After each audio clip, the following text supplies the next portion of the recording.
Rounding up the, yeah. Rounding up the book to read, I gotta get them all looking overseas, and you know it, and you know it, yeah. Reading through the law to see, I gotta dot the I's, even cross the T's, and you know it, and you know it. Praying to the Lord, have mercy, mercy. Show me where you wanna go first, you know. While I'm teaching to the people that's thirsty, searching for the truth that's hidden, you know.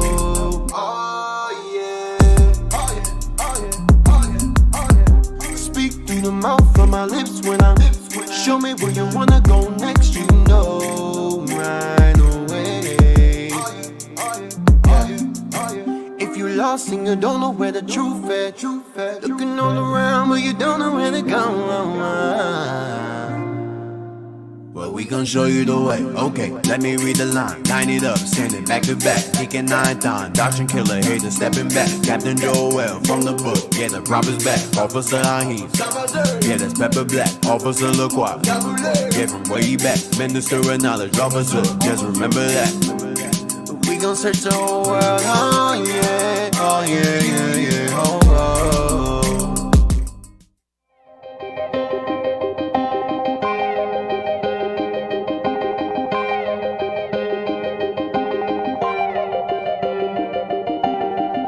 Searching for the road to the way back. We don't know our father's going way back. Do you know it? Do you know it? Oh yeah, oh yeah, yeah, yeah, yeah. We the chosen people, you say no way. Enemies are teaching you the wrong way. Do you know it? Do you know it? Oh yeah, oh yeah, yeah, yeah, yeah. History, history, yeah. Do you know it? Do you know it? Oh yeah. Oh yeah, yeah, yeah, yeah. History, history, yeah. Do you know it? Do you know it? Oh yeah, oh yeah, yeah, yeah, yeah. Do you know it? Tell me, do you know it? Do you know it? Tell me, do you know it? Do you know it? Tell me, do you know it? Do you know it? Tell me, do you know it? Do you know it? Tell me, do you know it? Do you know it? Tell me, do you know it? Do you know it? Now we going back, Peter on my back for sure. When I let the truth go, we gon' let them know. My people on my back for sure. I hold them down for the road. The Lord Almighty made me, laws I got, they changed me. We can see the truth now, got them looking crazy. Man, I'm always searching, yeah. You hear I'm searching. You hear me, boy, I'm searching. You hear me, boy, I'm searching. You hear me, boy, I'm searching. Yeah. Searching for the road to the way back. We don't know our father's going way back. Do you know it? Do you know it? Oh yeah, oh yeah, yeah, yeah, yeah. We the chosen people, you say no way. Enemies been teaching you the wrong way. Do you know it? Do you know it? Oh yeah, oh yeah, yeah, yeah, yeah. History, history, yeah. Do you know it? Do you know it? Oh yeah, oh yeah, yeah, yeah, yeah. History, history, yeah. Do you know it? Do you know it? Oh yeah, oh yeah, yeah, yeah, yeah.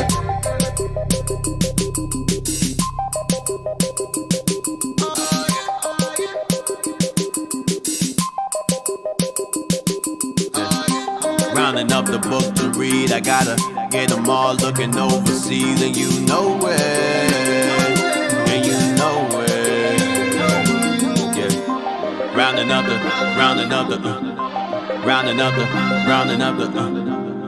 yeah. Rounding up the book to read, I gotta get them all looking overseas, and you know it, and you know it, yeah. Reading through the law to see, I gotta dot the I's, even cross the T's, and you know it, and you know it. Praying to the Lord, have mercy. Show me where you wanna go first, you know. Oh yeah. While I'm teaching to the people that's thirsty, searching for the truth that's hidden, you know. Oh yeah. Speak through the mouth of my lips when I'm. Show me where you wanna go next, you know. Right away. If you lost and you don't know where the truth at, looking all around but you don't know where to go. Well, we gon' show you the way. Okay, let me read the line. Line it up, standing back to back. Kicking 9 times. Dodging killer, hater stepping back. Captain Joel from the book. Yeah, the prophet's back. Officer Ahim. Yeah, that's Pepper Black. Officer LaCroix. Yeah, from way back. Minister of knowledge. Officer, just remember that. We gon' search the whole world. Oh yeah. Oh yeah, yeah, yeah. Oh, oh.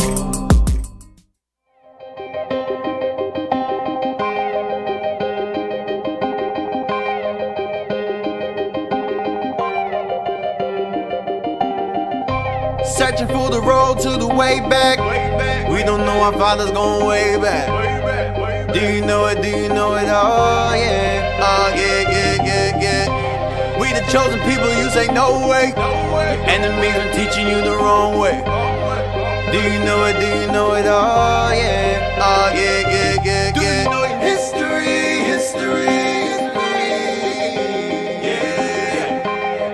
Do you know it? Do you know it? Oh yeah. Oh yeah, yeah, yeah, yeah. History, history. Yeah. Do you know it? Do you know it? Oh yeah. Oh yeah, yeah, yeah, yeah. Do you know it? Tell me, do you know it? Do you know it? Tell me, do you know it? Do you know it? Tell me, do you know it? Do you know it? Tell me, do you know it? Do you know it? Tell me, do you know it? Do you know it? Tell me, do you know it? Do you know it? Tell me, do you know it? Do you know it? Tell me, do you know it? History, history. Now we going back. Peter on my back for sure.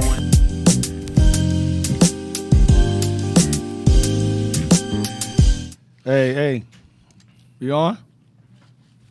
I hear nothing. Oh, yeah, nothing. Hey, shalom, you on? Yeah, we are not. Hey, shalom, everybody. Welcome back to Our Hidden History Radio. We are in chapter 10. Chapter 10, making our way out of America back to the land of Israel. To my left, we have Captain Joel. Officer LaQuart. Officer Jezreel. Officer Adon. and welcome to Our Hidden History Radio. We're going to start off. We're going to conclude America this chapter. We're going to conclude America this chapter, and we're going to go into, go back to the land of Israel, leading into another topic, leading into a whole different topic. All right, so let's go to the books I want. Get me the view. I want page 150 out of there. I forgot to send the links I want to send. So, Kat, you got to talk eventually. So I got to send these things I didn't send yet. Not now, but. Okay. All right, get my brain Yeah, I know. together. Access the parts of my brain reserved for the show. So those of you who have been following along, we just left Issachar, so-called Mexicans, Aztecs, Chichimex. We went into that. How they had the commandments, how they had the law, how they had the book of Moses on this side of the world and tried to hide it from the Spaniards because they knew they were going to destroy it. So I want to go to page 1. That's 150 right there, right? Yes, sir. All right, so let's read that. Let me see where I want you to stop at. That I did not include. Let's see, I want you to stop. Page 150. And we're going to start. The Indian tradition. Start from there. No, under the 7th. Let's start from the top. Under the 7th argument. Let's just go there. All right. Yeah, where the pencil mark is at. Yeah. Right there, that's good. Under the 7th argument, he says, in conformity to or after the manner of the Jews, the Indian Americans have their prophets, high priests, and others of a religious order. So we had our own prophets, high priests, and other forms of a religious order. This is James Adair, by the way. Just as it says he, this is his argument is referring to James Adair, and you read above. Go ahead. As the Jews had a sanctum, a sanctorum, sanctorum, holy of holies. We had a temple. We had a temple, and they had a temple within the temple, Holy of Holies. We had a temple here. The North American Indians had a temple as well. Remember, I said earlier, they played pretty much all of the Indian tribes this side of the world had a Holy of Holies or a temple and high priest. But the Gadites were the ones who posed as the lawgivers. They were the most diligent and righteous of all the tribes on this side in terms of maintaining spirituality and the commandments of God and keeping the commandments on this side. They were the lawgivers. Go ahead. So have all the Indian nations. See, so have all the Indian nations. What do they have? Prophets, high priests, and other religious order. Go ahead. There, they deposit their consecrated vessels. You had holy instruments, holy vessels they put in that temple. Go ahead. None of the laity daring to approach that sacred place. Right. None of those who weren't worthy or not allowed to enter that sacred place, like we did in the temple in the other side of the world. Go ahead. The Indian tradition says that their fathers were possessed of an extraordinary divine spirit. That their forefathers possessed an extraordinarily divine spirit. The spirit of God was on their forefathers. Go ahead. By which they foretold things future. They foretold things future. So if we had prophets on this side of the world, when the white man showed up, best believe we knew it. We knew who they were and we knew what they were doing here. Okay? Go ahead. And controlled the common course of nature. And our forefathers had the power to control the common course of nature. Damn.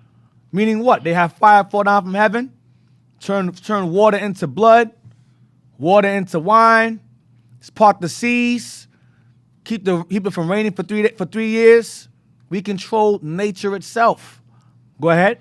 And this they transmitted to their offspring. And the Gadites, the North American Indians, told this to their children. They passed this on to their children. Go ahead. Provided they obeyed the sacred laws annexed to it. Provided that we obeyed the sacred laws annexed to that power that we served. Go ahead.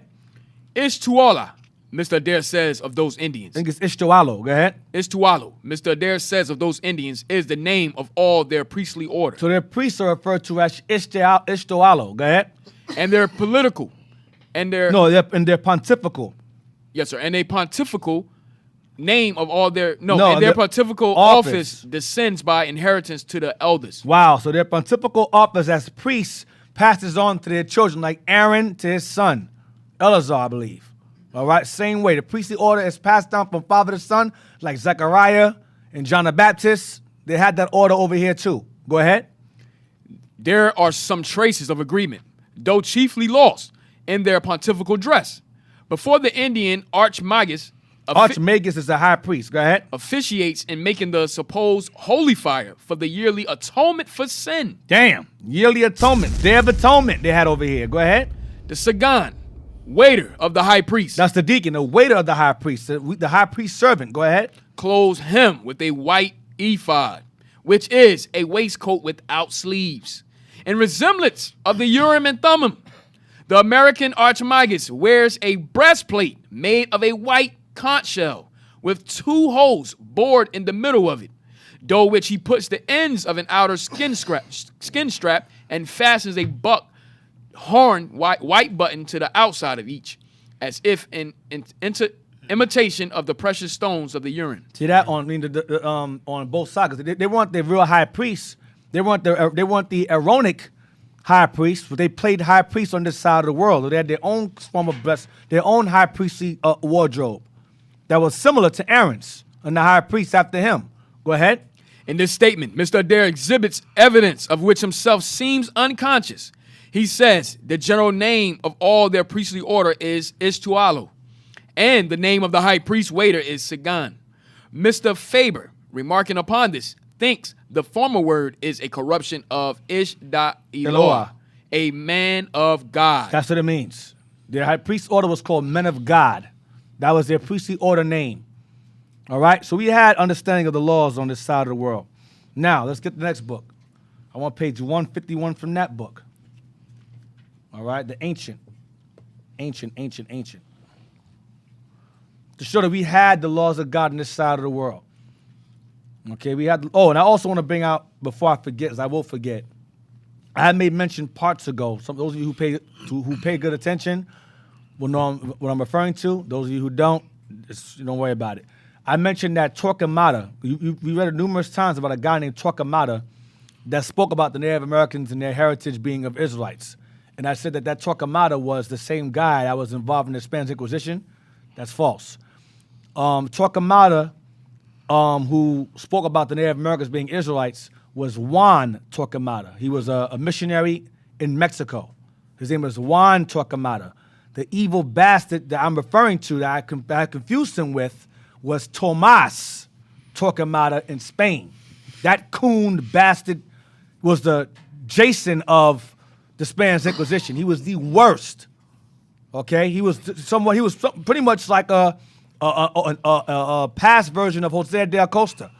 Okay, possibly. Now he may have been very well an Israelite or a convert, one or the other.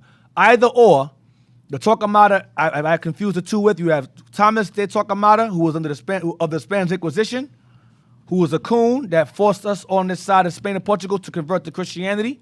And then you had Juan Torquemada, who was sent over here to evangelize and Christianize the Native Americans and came to realize that they were Israelites. That was Juan Torquemada, okay? Just in case those of you, I don't want to confuse things.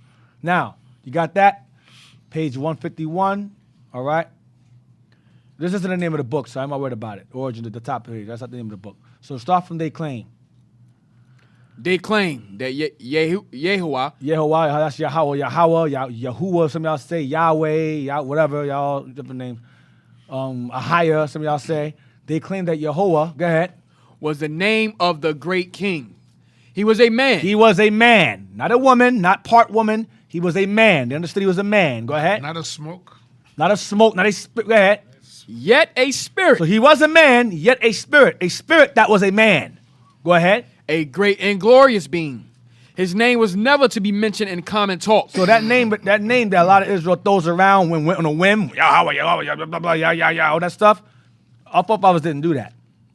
It was used only and spoken only when necessary, not thrown around and whatever. Go ahead. This great king commanded them to rest every seventh day. They were told not to work on this day and that they should devote it to talking about God. Right. Go ahead.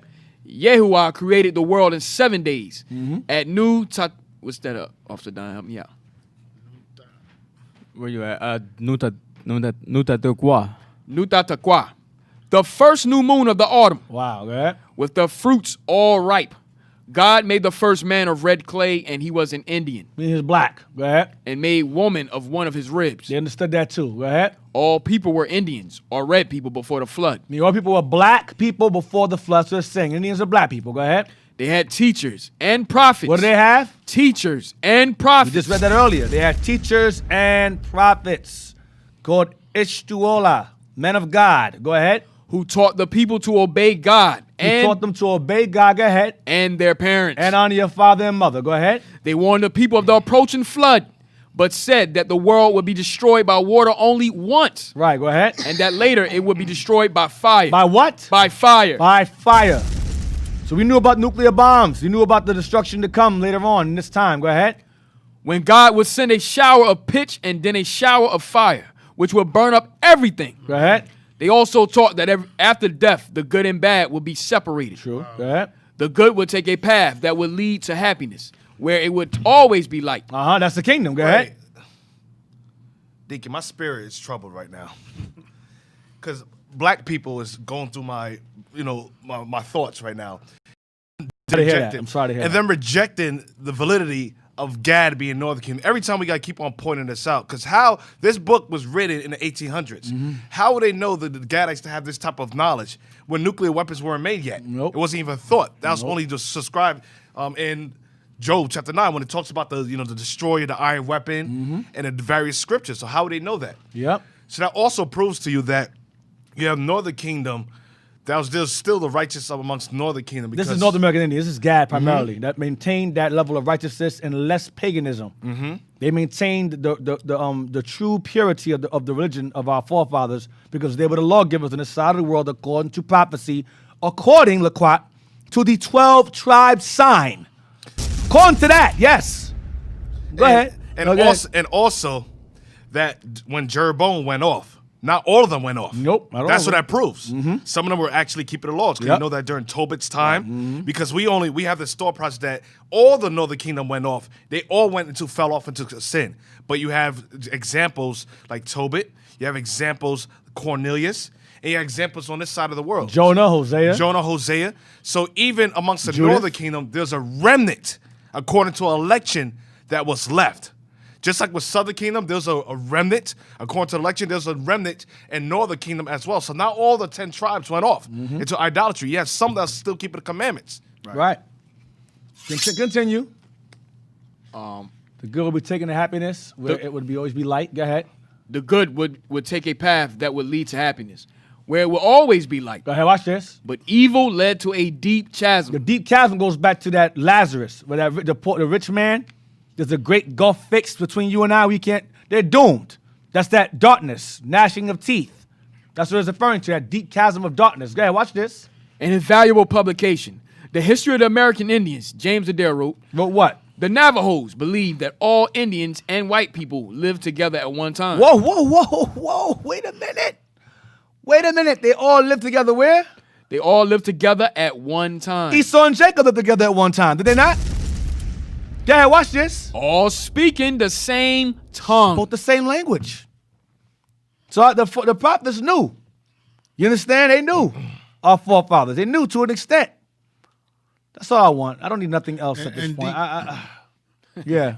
If I may, like if you go back up, But the fact there's more about it. We're gonna read the next Hubert Ho after this. Yeah, look what. yeah, go back up, Go back up. Read that part where he says the good and the bad will separate. He's actually quoting Matthew 25. Right, let's get it. Let's bring it. Let's Bring get it it. out. Let's bring some scriptures to this. Yeah, Matthew 25, verse 32. The book of Matthew chapter 25, verse 32. And before him shall be gathered all nations. And before him shall be gathered all nations. And he shall separate one from another. Right. As a shepherd divideth his sheep from the goats. Go ahead. And he shall set the sheep on his right hand, but the goats on the left hand. Right, so that's the separation he's talking Right, about. right. Now, if you go jump down to verse 41, he's going to explain to you. No, go ahead. Verse 34. Verse what? 34. Next verse. 34. Then shall the king say unto them on his right hand, The sheep. Come, ye blessed of my father, inherit the kingdom prepared for you from the foundation of the world. So now jump to verse 41. Verse 41. So that's the one on the left, the sheep and the goat. Then shall he say also unto them on the left hand, That's the Depart goat. from me, ye curse, into everlasting fire, prepare for the devil and his angels. Damn. So they already knew that. Right, that's the deep chasm. Right. That's it. That's the deep chasm it's talking about. The bottom. Go to and jump down to Hubert Ho. And in that same verse, it says the Father, showing that God is a man. Father, right. Yep. Yeah, so it covers The everything. spirit. Yeah. And they knew he was a man. There's a spirit, but he was a man. They knew that. So was it a woman? Nope. It's like Or- Egyptology worship the black woman. Right. Saying God, the woman is God. Yeah, that's box worship. You know. And That's he box. also mentioned the king, too.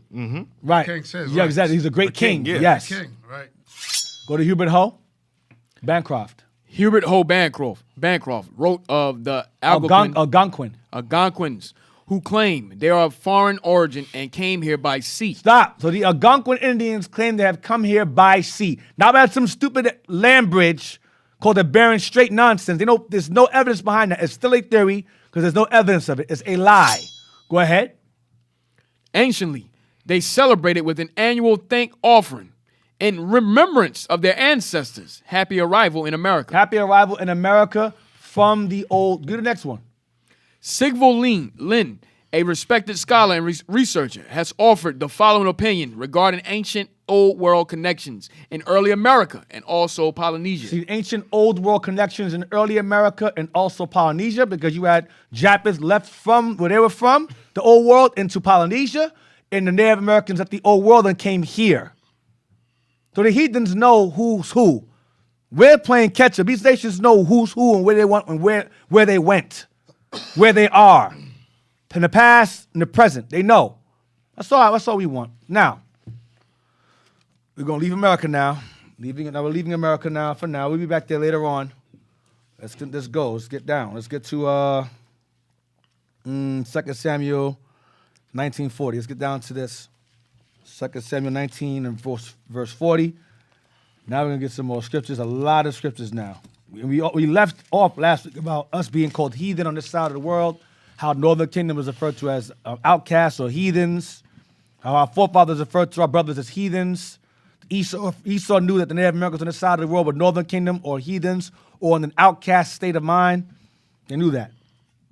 2 Samuel 19, verse 40. We're going to read to verse 43. The book of 2 Samuel, chapter 19, verse 40. Then the king went on to Gilgal, and Shimham went on with him. And all people of Judah conducted the king, and also half the people of Israel. And behold, all the men of Israel came to the king, and said unto Referring to David. Go ahead.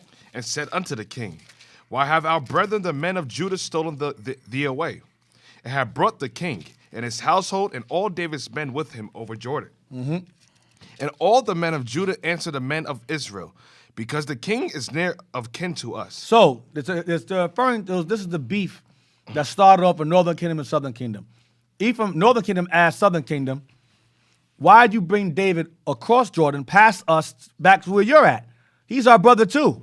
So Judah says, because he's closer to kin to us. We're Judah. David's Judah. We're closer in kin than y'all. This is that beef we had amongst each other. Go ahead, watch this. Wherefore then be ye angry for this matter? What you mad for? Why you mad at us doing that? Go ahead. Have we eaten at all of the king's cost? Are we living off the king? Go ahead. Or hath he given us any gift? Are we exploiting him? Are we gifted by him? Go ahead.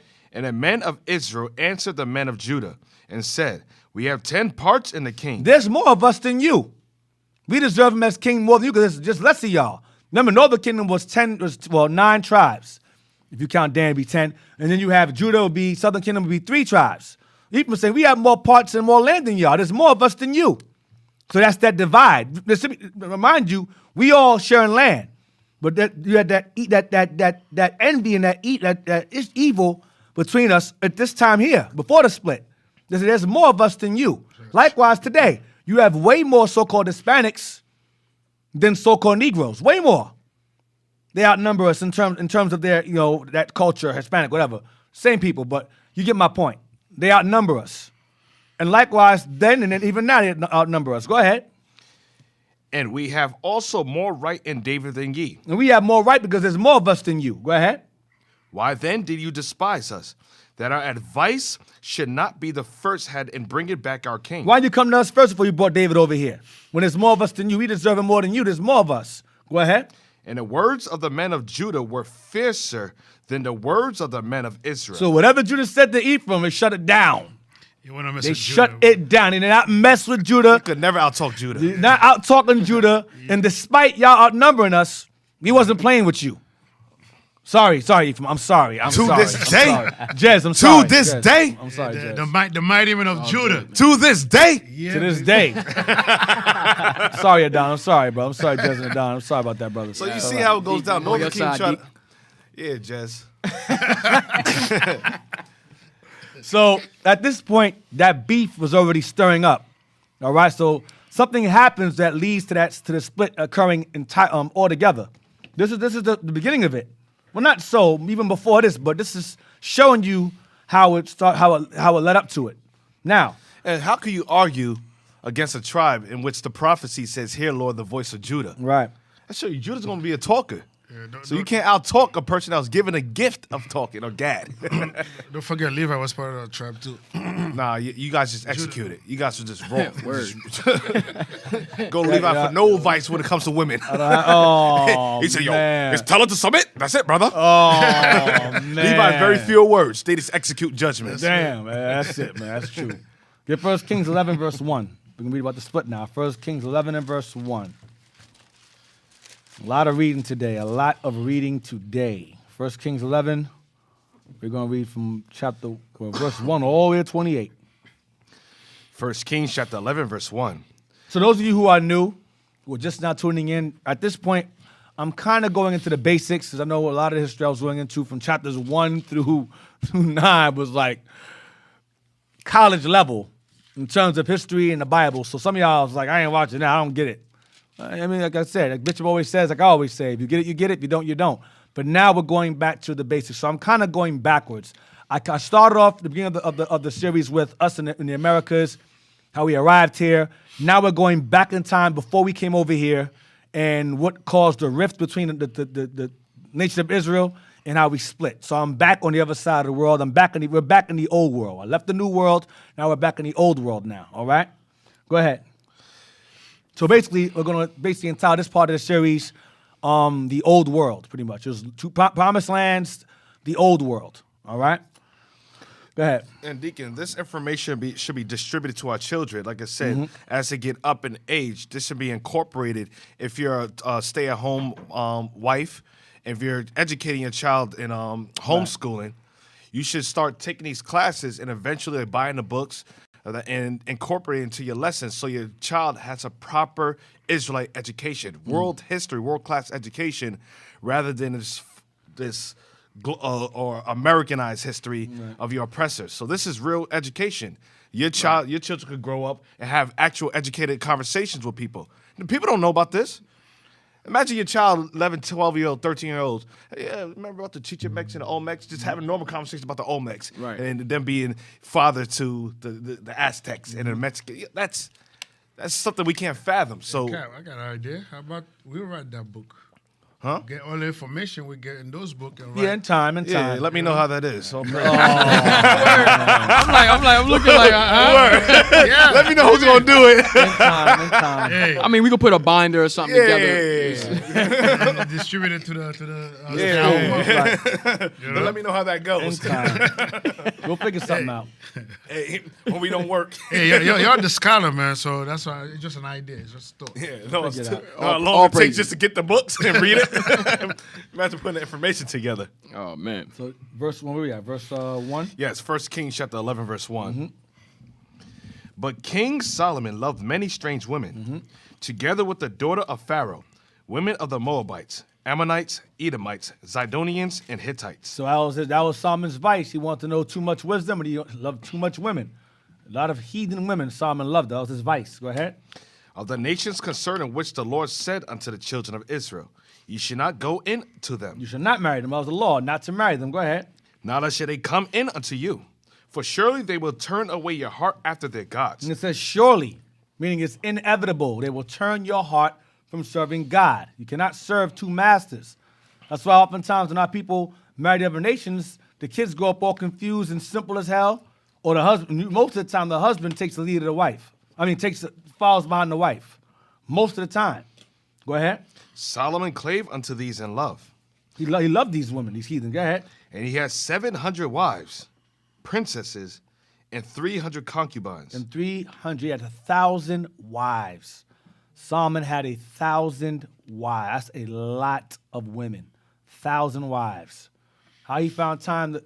I'm gonna be quiet. 1,000 wives, a lot of women. Continue. Go ahead. Wow. He know things that we don't know. now. Yeah. I'm not... You know the virtues of understand it. roots. Yeah, the herbs. My man, you know the herbs. Yo, Mackerel. my man Oh, was up God, in the here we ki- go. No, Yo, Cap. my man, No. my man Solomon to the kitchen cooking them herbs up, baby. No, Cap. No. You know how Jake be I cooking open up? Pandora's box now. Hey, yo, My man was the man. my man, the Mac. God. You know all the herbs, all the All the roots. herbs, all the, know, Jake be cooking all up the in the kitchen? aphrodisiac roots he had. Yo, all my man this- Solomon's in the kitchen like this. Oh, man. My man, had, you know what I'm saying? You all right? You okay, Cap? Yeah. Okay, let's go, man. Cap had to get that out, man. I got you, Earth My Cap. man was hitched to the next level. Oh, man. Yo, we read Song of Solomon when he's writing a parable about Israel, and he says, "Your breasts are like the two rows." Oh, Proverbs. Proverbs. I ravish your breast at all times. You know Solomon. Yo, Solomon was the man back then. Oh, my gosh. Read verse 4, please. All right. Yeah. Sorry, let's sorry, go back. D. Sorry, D. Thank you, Jess. Yeah. Thank you very much for that detailed information about Solomon's sexual exploits. Thank you very much. You read verse 4 now. Oh man. His mind went somewhere else, man. Verse 4. 0 to 100. Yeah. So Solomon was swinging. Oh, man. Swinging. Verse 4. Solomon was Picasso. It came to pass. For it came to pass. Yes. 1 Kings chapter 11, verse 4. For it came to pass, when Solomon was old, that his wives turned away his heart after other So gods. it took a while, but they eventually turned his heart away. He got old. Go ahead. And his heart was not perfect with the Lord his God, as was the heart of David his father. For Solomon went after Ashtaroth, the goddess of the Zidonians. He wanted to learn wisdom. Solomon wanted to know evil and good. That was his vice. He wanted to know everything, but everything can't be in man. Man is immortal. Solomon wanted to know everything. So he started to study and learn on the gods of his wives, found behind them. Go ahead. And after Milcom, the abomination of the Ammonites. And Solomon did evil in So the he sight. married an African women. He married a Chinese woman. Go ahead. And Solomon did evil in the sight of the Lord, and went not fully after the Lord, as did David his father. Go ahead. Then did Solomon build an high place for Chemosh, the abomination of Moab, in a hill that is before Jerusalem, and for Molech, the abomination of the children of Ammon. Japanese women too. Go ahead. And likewise did he for all his strange wives. All his wives, all his heathen wives, he allowed them to have places built in the land for worship. So you know what that means? That means Israel was going to hell off along with Solomon. It wasn't just Solomon doing it. Everybody followed behind his lead. He's ahead. Go ahead. And likewise did he for all his strange wives, which burnt incense and sacrificed unto their gods. So to build these things cost money. So he began to put heavy taxing on the people to build these speaking sanctuaries for these heathen women he had. He had 700 women, 700 wives, 300 concubines. It's a lot of building to do, a lot of money. Go ahead. And the Lord was angry with Solomon, because his heart was turned from the Lord God of Israel, which had appeared unto him twice. He appeared to Solomon twice, telling him, stop, don't go off. That's in chapter 3, verse 5, and that's in 9, verse 2. And Deacon, that goes to Sirach chapter 4, which says, wisdom walking with crooked ways. Because you look at it and you wonder, Solomon from his youth was given wisdom. And in the midst of him building a temple, and in the midst of him getting all that wisdom and knowledge and going through the different, the elements, learning about the elements, Yeah. the virtues of the roots, the plants, going to botany, going to astrology, Botany, and botany, astrology, the virtue, and in different psychology and things like that. Right. In the midst of that, Solomon was in his sin. That shows you that Most High had a level of mercy. Right, he for gave him Solomon. 3 chances. He visited him twice. Wow. He visited Solomon. He said, listen, Solomon, stop going off with these women. Stop going off. And that was in the kingdom. Yeah, he said, stop going off. Wow. But for David's sake, he said, for your son's sake, I'll keep it quiet because Wow. you got to build that temple. Wow. Go ahead. Verse 10. And had commanded him concerning this thing, that He he should... commanded him concerning what thing? Them heathen women. He said, leave them women alone. And Solomon would not listen.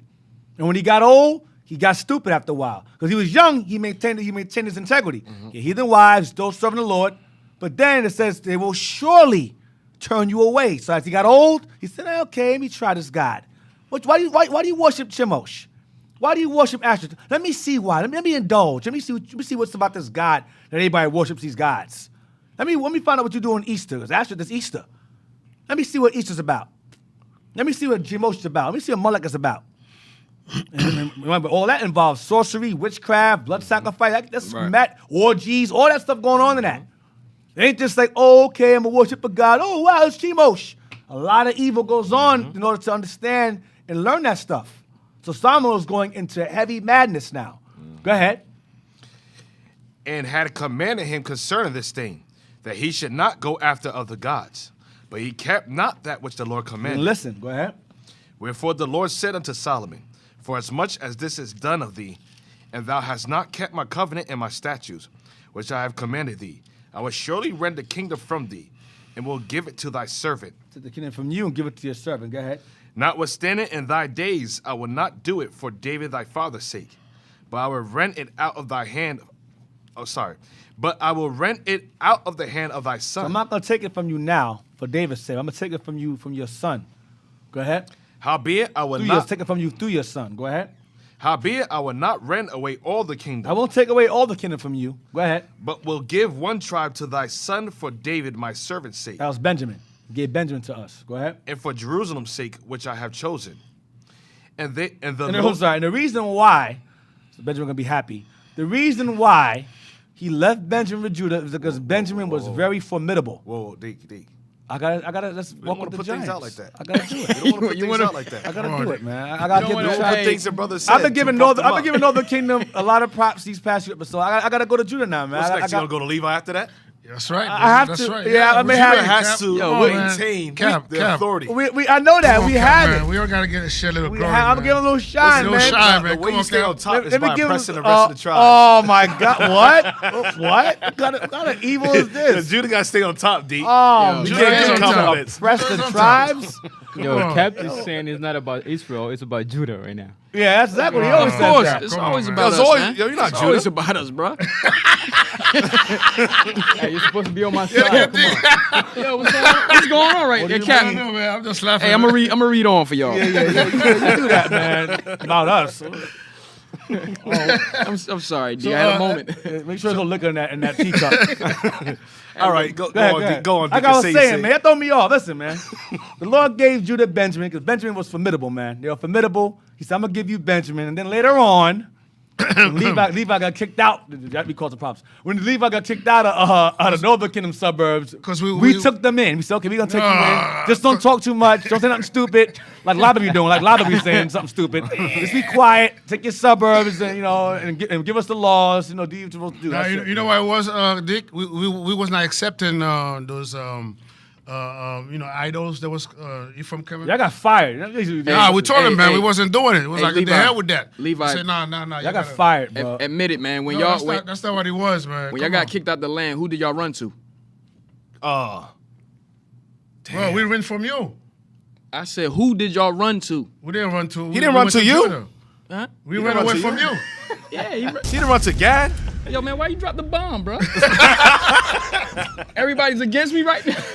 Nah, man. Because when y'all came in with with those idols, Yeah, it why was you like, nah, referring hell to no, me man. like- Come on, man. You know what I All mean? Not a kingdom, man. All right, let's go on. Verse 14. Yeah. And the Lord stirred up an adversary unto Solomon, Hadad the Edomite. Mm-hmm. He was of the king's seed in Edom. For it came to pass, when David was in Edom, and Joab, the captain of the host, was gone up to bury the slain, after he had smitten every male in Edom. For 6 months did Joab remain there with all Israel, until he had cut off every male in Edom. Joab was trying to kill all Esau off. He didn't succeed because this one survived. Many Edomites survived, but this particular group of Edomites that Joab went to war with and took the land from, he was trying to eradicate them all. Joab was a beast Yes. when he was in his right mind. He was a beast, and we hated Edom. We despised them so much that we tried to erase them. We tried to kill them off entirely. Go ahead. That Hadad fled. Notice it says every male. We try to kill all the male because the male was the nation. He tried to kill off all the males. What's Edom doing right now in power? Trying to kill us off, all the males. They know that the man is the foundation of the nation. They know that. Go ahead.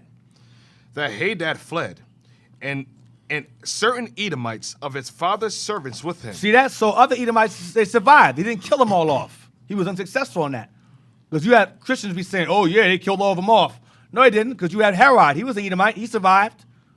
All right? Different Edomite families. Romans were Edomites. Greeks were Edomites. So stop that. Go ahead. And go into Egypt. So he fled into Egypt. Go ahead. Hadad being yet a little child. He was still a kid. His servants took him and they ran with him. Go ahead. And they arose out of Midian and came to Paran. And they took men with them out of Paran. And they came to Egypt, unto Pharaoh king of Egypt, which gave him an house, and appointed him victuals, and gave him So the land. Egyptians looked after him. Go ahead. And Hadad found great favor in the sight of Pharaoh, so that he gave him to wife the sister of his own wife, the sister of Tahpenes, the queen. And the sister of Tahpenes bare him Genobath, his son, whom Tahpenes weaned in Pharaoh's house. And Genobath was in Pharaoh's household among the sons of Pharaoh. And when Hadad heard in Egypt that David slept with his fathers, and that Joab the captain of the host was dead, Hadad said to Pharaoh, Let me depart, that I may go to my own country. Then Pharaoh said unto him, But what hast thou lacked with me? That, behold, thou seekest to go in thy own country. And he answered, Nothing. Howbeit, let me go in any wise. And God stirred him up another adversary, Rezon the son of Eliadah, which fled from his lord, Hadadezer, king of Zeboah. And he gathered men unto him, and became captain over a band, when David slew them of Zobah. So what's happening? What we're reading right now is the Most High is starting to stir up enemies against Judah, because Solomon's madness. Solomon went off. The Lord started to raise up and put his enemies back in positions of power that they lost under David and under Joab. So these same servants that we were killing and conquering were gaining power back on the earth again. The heathens are gaining power. So I'm showing you that whenever Israel starts to go down to madness, the heathens start to gain power and authority in the earth. They start looking out for each other and gaining power and authority. Go ahead. Verse 24. Remember the Lord promised David that his son would have peace when the temple was being built. So now Solomon, that peace is being removed slowly as we're reading on. Go ahead. Verse 24. And he gathered men unto him, and became captain over a band, when David slew them of Zobah.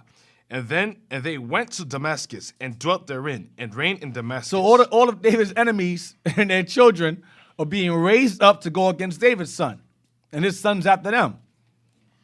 Go ahead. And he was an adversary to Israel all the days of Solomon, So he started giving Solomon problems. Go ahead. beside the mischief that Hadad did. And he abhorred Israel, and reigned over He Syria. hated Israel and reigned over Syria. Go ahead. And Jeroboam, the son of Nebat, an Ephrathite of Zeradah, Solomon's servant, whose mother's name was Zeruiah, a widow woman, even he lifted up his hand against the king. Damn, read again. Go 26 again. And Jeroboam, the son of Nebat, an Ephrathite of Zeradah, Solomon's servant, who the Lord promised the kingdom to. Go ahead. whose mother's name was Zerah, a widow woman, even he lifted up his hand against the king. Even he plotted against the king. Even his servant plotted against the king to try to take Solomon out. Go ahead. And this was the cause that he lifted up his hand against the king. So why did he do it? So it's going to explain to you why did Jeroboam want to try to go against the king and have the king taken out. Watch. Solomon built Millo and repaired the breaches of the city of David his father. And the man Jeroboam was a mighty man of valor. And Solomon, seeing the young man that he was industrious, he made him ruler over all the charge of the house of Joseph. And he thought he was responsible. He was good at what he did. So he gave Jeroboam status. Watch this. And it came to pass at that time when Jeroboam went out of Jerusalem, that the prophet Ahijah the Shilonite found him in the way, and he had clad himself with a new garment. And they two were alone in the field. Hold on. What verse is that? Verse 29. Stop there. I'm sorry, I'm going too far. Let's go to history now. Volume 1. I'm going to go to page 161. All right. Where is it? Let me read that with you. Page 161. We're going to end at these 12 officials. We're going to be page 161 to 162.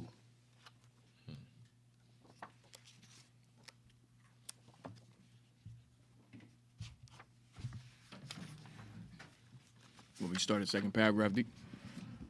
Yeah, start at Solomon. Solomon then directed his attention to the formation of a court of the greatest magnificence, such as was befitting the powerful king whose commands were obeyed from the boundaries of Egypt to the banks of the Euphrates. In those days, many wives were That means considered. our land was from Africa all the way into the Near East. Not this piece of crap piece of land you see now today, Israel. No, our land was vast. It stretched to the Euphrates. It was very, very vast. From Africa and onward into the Near East. It extended all the way into the Near East. Very vast. Go ahead. In those days, many wives were considered a necessary adjunct to the king's dignity. David had about 16 wives, but this was an insignificant number as compared with that of the kings of Egypt and Phoenicia, who Solomon had taken for his pattern. It was only in compliance with this common but corrupt practice But that what? this common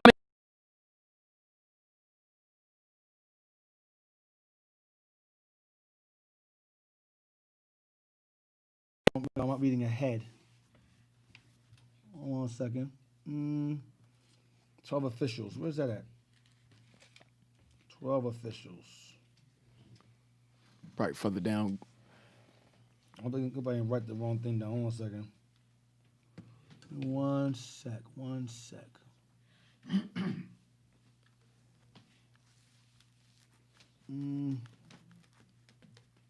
What's the right volume?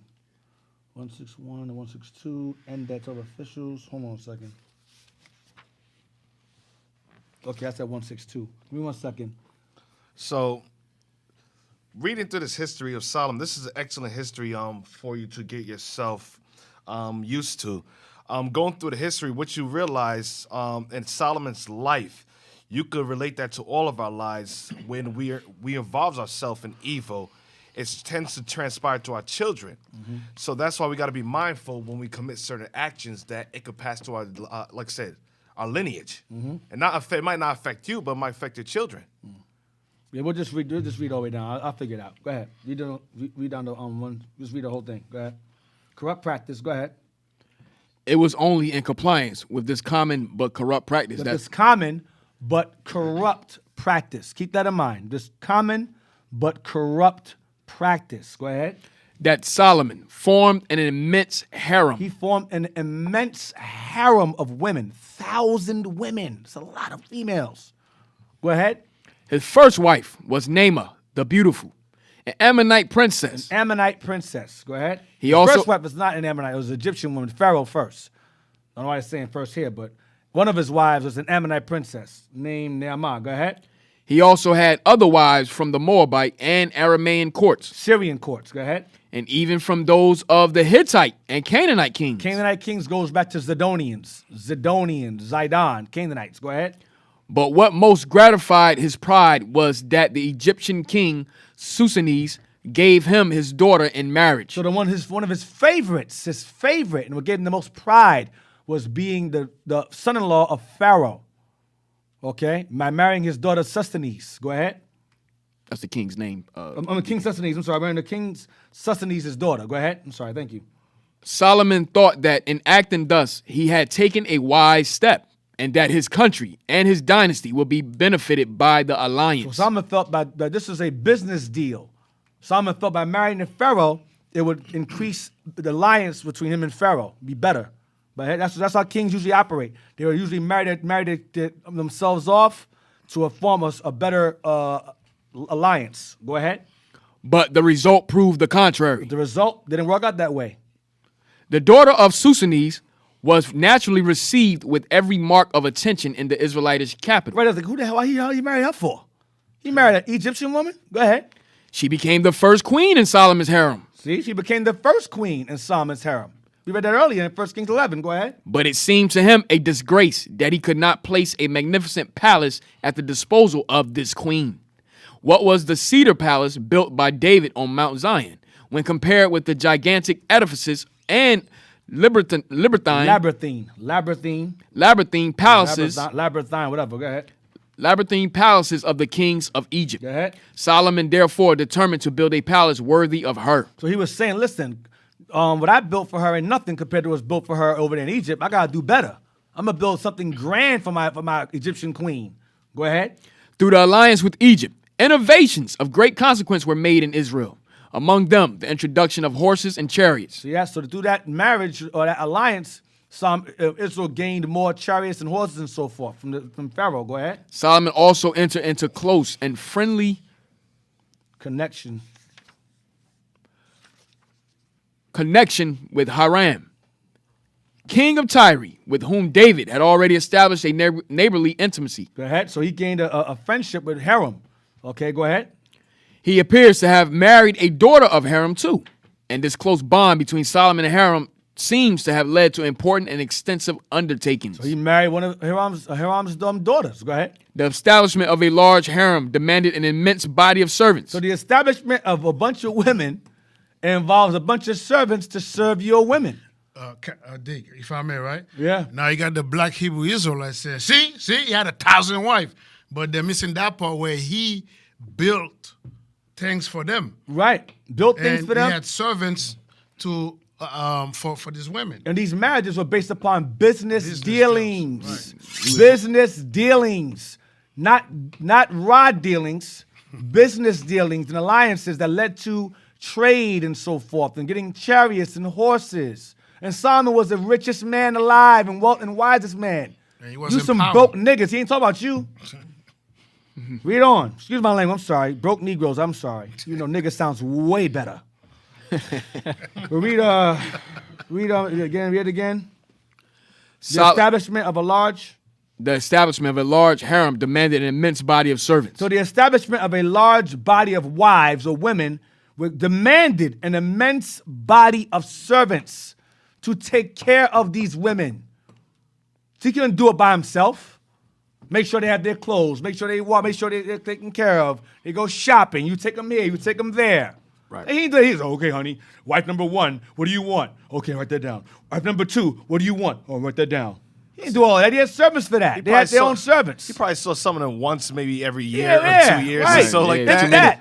It is what it is. They was happy. They was They going was good. shopping. They were taken care of, right? Yeah. They didn't Thousand care. wife only got 365 days Yeah. in the year. Right. I remember Thousand Esther when she was a king. Esther when she was a Persian king's queen, she had servants serving her too. That's how it went.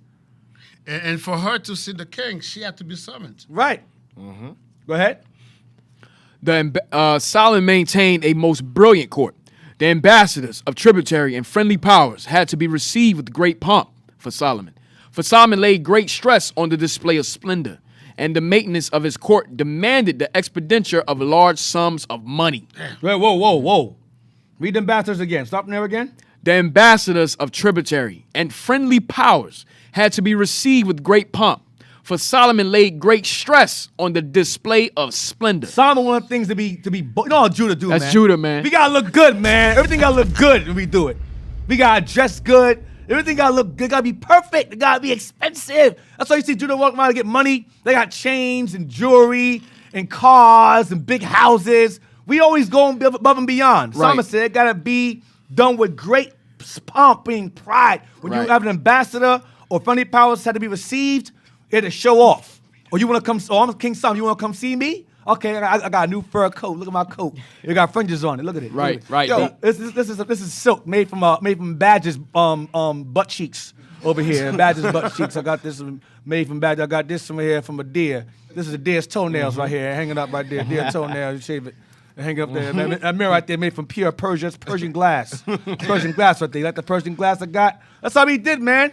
Look at these silk shoes. I got silk shoes on. Look at my white shoes. Look at my white shoes. Like Martin. Look at my white shoes. Right, doing the dance, everything, man. The white shoes. All of that, bro. We was balling. Right. Solomon, that's entourage. Solomon was balling. So when he had people come through, heathens come through, it had to be with magnificent splendor and expensive splendor. Go ahead. Deke, You that's happy like now, Cap? Are you happy? I brought Judah in. You see how I brought us in? I brought Judah. Deke, you know what? And you see it. Jake in their poverty. Jake in their poverty getting Jordans. Listen, they could live in the hood. They could live in the worst neighborhood. They could be in poverty on Section 8, but they'll be dressed fly. Have the Jordans on, the chains Fly on. and broke. Fly and broke. You know, I myself have to suppress those temptations to dress fly. You know, I have to think economical. But my Judite will come out. When the money come in, you will see me. You see me the longest fringes blowing the wind. You know, the big old chain. The diamonds in the Then fringes. diamond earrings like this. Diamonds in the Big- fringes. yo, Remember having we have a my book slate- that said that Solomon had gold in his hair? See, it sprinkles. Yeah, yeah, gold yeah. flakes. We have a book that says that. We have a book. It's Song of Solomon. that Solomon- Josephus. That's in Josephus. It says think Solomon Josephus. had gold, not no Remember, glitter. It's The a Song of servant. Solomon. It's the Song of Solomon Yeah, also. yeah, But he let's had gold sprinkled in his hair. Yeah. Real gold. This gold dust, man. All in the hair. Hey, Dick, you in remember the I had beard. that? Remember I had that for my hair? It wasn't gold, but it was It a was substitute. flicks. Yeah, glitter. It had gold glitter. I don't know why you bring Wait, that Wait, up. Caps, it was a substitute of. What do that mean? Why'd you bring that up? Why'd you bring that up? I You remember had brothers. glitter in your- What glitter do in your that hair. mean? I remember brothers say, "Yo, That you was look like, dandruff. like Solomon." No, they just had to.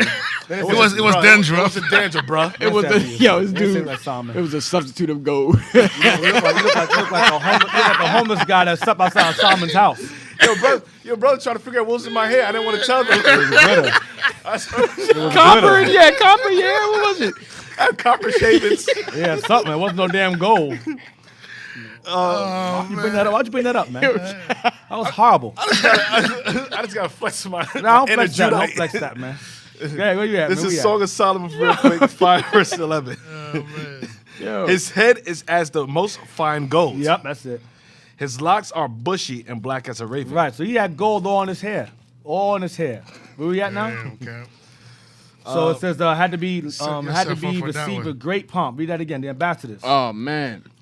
The ambassador tributary. So the ambassador, the king didn't show up, and the king sent this ambassador to see Solomon, or the king themselves, the friendly power itself, the king itself, or whether it be a Hamite king, or Moabite king, or Ammonite king, or Pharaoh himself. If they showed up to see Solomon, go ahead. Most likely his wives' fathers, if they showed up to come visit Solomon, go ahead. The ambassador of tributary and friendly powers had to be received with great pomp. Great pomp, meaning pride. Go ahead. For Solomon laid great stress on the display of splendor. Fanciness. Go ahead. And the maintenance of his court demanded the expenditure of large sums of money. And the maintenance of his court demanded the expenditure of large sums of money. You to have a bunch of these wives and live like this, you have to be extremely wealthy. So that's why he was taxing Israel. Right, so not heavily. some broke nigga working at Home Depot with 3 wives. That's corny, man. These those are girlfriends. Just look at how Floyd Mayweather conducts his life. Right. He spurges the same way. He has right. gold all over. Remember that? Everywhere. He has stacks of money. Remember He that? has Yeah, money all over the Money all over the place. He rented a mint truck. and to have it drive behind his limo. A mint truck. For what? Why? That's what Israel do. Just because. Because I'm Israel. And he sold it. I don't know. Then he sold it. I sold it. Wait, remember that one? He had one picture. He had a gold cup and he had gold chains all over his arm. Yo. Israel Judah, don't we- get it. that's Israel just don't how get we it. do. Display. I saw he had a display. And he has a house. And he has a house full of women also. Yep. Yeah, he does. He does because he has the power to do it. Should he do that? No. Was he homongering? Hell yeah. But nonetheless, he had the power to do it. Like Solomon had the power to do the same thing. Well, you had Negroes. I don't know. I'm not gonna get into that. Let's just continue. Go ahead. Christ said one. Christ said one. Let's continue. As he could not otherwise obtain means, the royal house not having extensive estates in its own right, the people had to defray his enormous The expenses. people had to defray. You said Lacroix. The people had to defray from his large expense. I mean, he had to tax the people. When he spent this money on these heathens coming over, on his wives, their homes, their temples for their gods, he had to tax the people. So the people were paying. People for are this. paying for all of this. The people. Go ahead. The whole land was divided into 12 parts, and a governor was placed over each division to see that the inhabitants contribute 1 month provisions every year. Damn. The purpose of this division seems to have been that the old system of tribal organization might cease. Go ahead. A superior or vizier whose duty it was to see that the tribute of natural products was sent in regularly was appointed over these 12 officials. See that? So he had to make sure that he had collectors. Solomon had people come collect from the people to make sure that they gave provisions for Solomon and his expensive exploits. All right? And he had 12 officials over this business. Now, let's get page 174. So that's why when the split happened, they killed the tax collector. Yeah, that we're was- gonna get to that. We're gonna get to that. That's what he's one of the officials. Page 174. We're gonna start at Solomon's brilliant rule, and we're gonna end at 175. Kill that No. I'm sorry. Nigga, get the hell out of here. We're gonna stop at 174. Security of the state. We're gonna start at Solomon's brilliant and end at security of the state. Read that. Solomon's brilliant rule, however, became the source of a serious division between the tribes, See that? Go ahead. which he had unavailingly striving to consolidate into one indissoluble whole. I mean, try to keep the 12 tribes together. Notwithstanding that the temple formed a bond of union for the whole people, and that Solomon tried to abolish the tribal isolation which prevailed. See that? So you had tribalism among the tribes. Solomon was trying to make sure all the tribes come together. When they were coming together when they came to the temple, but everyone still was like, I'm Judah, I'm going to deal with Judah. He's Ephraim, he going to deal with Ephraim, like we are today. Repping All their the own time. tribe. Levi's like, yo, man, I don't mess with Judah, man. I'm Levi. Levi hang out with Levi. And so Solomon was trying to destroy that. So there was tribalism among us even at this time. Go ahead. He succeeded only in the case of Benjamin, which, So Benjamin was cool with us. Benjamin Judah was hanging out. We were close. Go ahead. which became more closely united with Judah. See that? So Benjamin and us and Judah, they was cool. Those two. Remember the Lord said, I'll leave you one tribe. That was Benjamin. Go ahead. This was owing to the fact that the temple was built on Benjamite territory, Oh, go ahead. and consequently several Benjamite families settled in the capital. Probably Solomon also preferred the tribe of Benjamin and his own ancestral tribe to the other tribes. So Solomon probably preferred Judah and Benjamin above everybody else. Go ahead. The mutual dislike of the houses of Judah, Israel and Judah, or the northern kingdom and southern tribes had not ceased. So the mutual dislike of the houses of Israel and Judah, or northern and southern tribes or kingdoms, did not cease. That beef continued during Solomon's time and up until after. Go ahead. Among the northern tribes, a deep sense of discontent prevailed against Solomon. A deep sense of dislike prevailed. Northern kingdom did not like Solomon. Go ahead. Despite the prosperity to which he had raised them. Despite Solomon looking out for them, they living good off of him. Solomon looked out for the people, but they still didn't like him. Go ahead. They resented the pressure put upon them to forward regular supplies for the court and to perform compulsory service in the erection of public buildings. Paying them taxes. Go ahead. Their discontent was not expressed aloud, They didn't say it out loud. Go ahead. but it was needed only an occasion for it to vent itself. So it was only a matter of time before they would eventually express their discontent with Solomon's taxes and heavy burdens upon the people. Go ahead. Wise as Solomon was, he had not sufficient foresight to perceive that his faults were sure to weaken the future security of the state. Why the Solomon was, he wasn't thinking ahead that that his actions and exploits would cause more of a rift to the kingdom than bring it together. Amongst That's all I want. Let's get this, Ecclesiasticus 47:13. And you can see that that close relationship between Judah and Benjamin today. Yeah. Also, in comparison to the remainder of the tribes, even with Marcus Garvey coming over to the Americas to contest to Judah. They say he took more of a liking to Judah because we understand each other's plight. Right. And we attached to each other. You didn't see and Levi didn't really come over till later on, and we really were, Judah and Levi was more so beefing, correct, Officer Lacroix? Yes, sir. So even like I said, when Levi came over, Levi and Judah was beefing, but you don't really see Benjamin and Judah really beefing.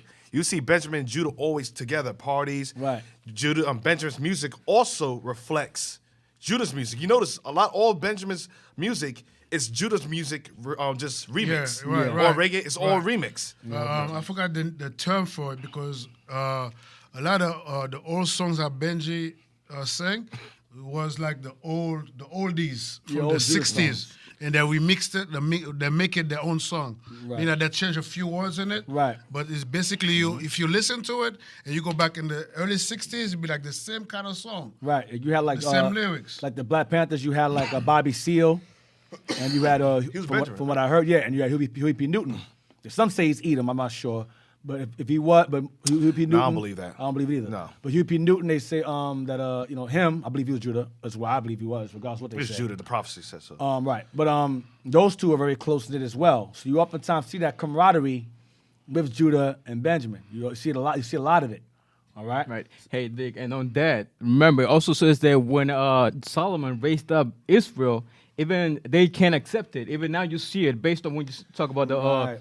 the Black Panthers or Malcolm X, everything that they did also helped us out. But yet Northern Kingdom, they don't give them any props. They don't Right. give Judah any props. So you still see that today. I hope you express that in your teachings when you speak in Spanish. You know nobody be understand what you're saying. I hope you express that. You better lift Judah. But we brothers, brother. We brothers, though. Wow, Wildcat, wow. Verse 13, Sirach 47, verse 13. Hey, Levi, you got to follow Benjamin and change your music to Judah. You still don't understand what we're saying. That compwa, whatever that thing is. Kumpa. Compa. What is it, Sirach what, Deacon? 47, 13. Sirach 47, verse 13. 13 to 14. Verse 13. Solomon reigned. No, 13 to 19. Sirach 47, verse 13. Solomon reigned in a peaceable time and was honored, for God made all quiet round about him. No enemies rose up against him at this time. Go ahead. That he might build an house in his name, and prepare his sanctuary forever. How wise wast thou in thy youth, as a flood filled with understanding. Thy soul covered the whole earth, and thou fillest it with dark parables. So oftentimes you hear about these heathen philosophers that have these wise sayings and so forth from ancient time. A lot of those sayings were not theirs. They're ours. Solomon's wisdom was spread all across the known world, the old world. A lot of heathens borrowed his parables and borrowed his proverbs and used and said it was theirs, and it wasn't. It was ours. Go ahead. Verse 16. Thy name went far unto the islands, and for thy peace thou wast beloved. The countries marvel at thee for thy songs, and proverbs, and parables, and interpretations. So Solomon wrote songs, and he wrote proverbs. You read them all the time. Song of Solomon, Proverbs. Go ahead. By the name of the Lord God, which is called the Lord God of Israel, thou didst gather gold as tin, He gathered gold like it was tin. Go ahead. and didst multiply silver as lead. He had much silver as he had lead. It's a lot of gold and silver. Go ahead. Thou didst bow thy loins unto woman. Ah, here goes the vice. He did what now? Thou didst bow thy loins unto woman. But he bowed his loins to his women. His women, he followed behind his women. He followed behind the box. That was Solomon's vice. Box and wisdom. Go ahead. And by thy body thou wast brought into subjection. And by his body, his penis, was he brought into subjection. After he had all these women around. He was like, okay, all right, okay. I'll repent. I'll worship a God. I'll check your God out. Why not? Okay, go ahead. Verse 20. Thou didst stain thy honor. So while doing so, what did he do? Thou didst stain thy honor, Thou didst stain thine honor. Go ahead. and pollute thy seed. And you ended up making you had simple, like you said earlier, it went down to your kids. It went down to his children. Go ahead. So that thou broughtest wrath upon thy children, and wast grieved for thy folly. People are mad at you. This is Solomon's fault. Verse 21. So the kingdom was divided, So the kingdom was divided. Go ahead. and out of Ephraim ruled a rebellious king. And out of Ephraim, going into his servant that tried to plot against him, lift up a hand against him, Jeroboam. He was Ephraim, Jeroboam. That's all I want. Let's go back. Let's go to 174. We're going to start at amongst. Now, we read earlier that common but corrupt practice. Common but corrupt practice. Him going off. Marrying these strange women. You're going to go to amongst on page 174. Amongst the officials whom Solomon employed to supervise the buildings was an Ephraimite who was clever, courageous, and ambitious. Industrious. Go ahead. This was Jeroboam, the son of Nebat, from the town of Zaretta, or Zarathan, on the other side of the Jordan. He was the son of a widow, thus free from paternal restraint. He could follow out his own impulses uncontrolled. So because he had no father figure, Wow. no father, son of a widow, he had no paternal restraint, no father to check him and say, hey, stay in line, son. That was absent in his life. He was the son of a widow. So it says that he ended up, his own impulses were uncontrolled. Like going up against Solomon, for example. Go ahead. Jeroboam had supervised the erection of the walls of Jerusalem and had displayed great skill and firmness in managing the bondmen. The heathens. Go ahead. Solomon was in fact so well pleased with him that he bestowed on him a high position in The territory of Ephraim. the territory of We're Ephraim. gonna stop at according to their custom on this page. Go ahead. The territory of Ephraim and Manasseh. Here, Jeroboam had the opportunity of becoming acquainted with the discontent of the people, which was probably strongest amongst the ever discontented Ephraimites. See that? So he had time to be amongst Ephraimites who did not like Solomon. He was among them, so he can exploit that and use it to his advantage. Their discontentment with Solomon being over them. Despite the prosperity under him, they said, we don't like this dude, man. Go ahead. The popular feeling accorded well with his ambitious plans, and he decided to utilize it when a favorable opportunity should occur. See? He decided to utilize that tribal dislike when opportunity will present itself. Continue. Solomon was guilty of the folly of permitting sacrificial altars to be built for various idols. It may have been his foreign wives who induced him to make his concession, or perhaps it was due to the foreigners, the Phoenicians, and other races who had taken up their residence in Jerusalem and had received permission to worship their gods in the land of Israel according to their custom. However, this may have been altars. Wait. Read it one more time. I missed something. Read again. Solomon again. Solomon was guilty. Solomon was guilty of the folly of permitting sacrificial altars to be built for various idols. His wives, go ahead. It may have been his foreign wives who induced him to make this concession. He did, go ahead. Or perhaps it was due to the foreigners, the Phoenicians, and other races who had taken up their residence in Jerusalem and had received permission to worship their gods in the land of Israel according to their custom. According to their custom, right. Like remember he made that deal with Hiram to have the heathens have a plot of land. It was crap, but he gave him a plot of land earlier on with the deal he had with Hiram among Northern Kingdom. So let's get 1 Kings 11 again, verse 29. The book of 1 Kings, chapter 11, verse We're 29. going to stop at 43. And it came to pass at that time when Jeroboam went out of Jerusalem, that the prophet Ahijah the Shilonite found him in the way, and he had clad himself with a new garment. They two were alone in the field. And Ahijah caught the new garment that was on him, and rent it in 12 pieces. And he said to Jeroboam, Take thee 10 pieces, for thus saith the Lord, the God of Israel, Behold, I will rend the kingdom out of the hand of Solomon, and will give thee 10 tribes to thee. But he shall have one tribe for my servant David's sake, Benjamin, go ahead. and for Jerusalem's sake, the city which I have chosen out of all the tribes of Israel, because that they have forsaken me, and have worshipped Ashtoreth, the goddess of the Zidonians, Chemosh, the god of the Moabites, and Milcom, the god of the children of Ammon. They have not walked in my ways, to do that which is right in my eyes, and to keep my statute and my judgments, as David his father. Howbeit, I will not take the whole kingdom out of his hand, but I will make him prince all the days of his life for David my servant's sake, whom I chose, because he kept my commandments and my statutes. Go ahead. But I will take the kingdom out of his son's hand, and will give it unto thee, even unto 10 tribes. Even 10 tribes I'll give you. Go ahead. And unto his son will I give one tribe, that David my servant may have a light always before me in Jerusalem, the city which I have chosen me to put my name there. Benjamin, go ahead. And I will take thee, and thou shalt reign according to all that thou soul desireth, and shalt be king over Israel. And it shall be, if thou wilt hearken unto all that I command thee, and wilt walk in my ways, and do that is right in my sight, to keep my statutes and my commandments, as David my servant did, that I will be with thee, and build thee a sure house, as I built for David, and will give Israel unto thee. You right by me, I'll give the kingdom of Israel over to you. So this is the reason why Jeroboam lifted up his hand against Solomon, because the prophet had told him he was going to give him the kingdom. But he went and jumped ahead and tried to do it before the time. Your patience. He was impatient because he had no paternal guidance. No daddy at home. See what happens to Negroes have no daddy at home? They act stupid and retarded and do stupid things. Like, for example, terrorize a city, burn down Walmarts. That's fatherless kids. These are examples. Go ahead. They're impulsive, Impulsive. emotional. Exactly. Emotional. Effeminate. Go ahead.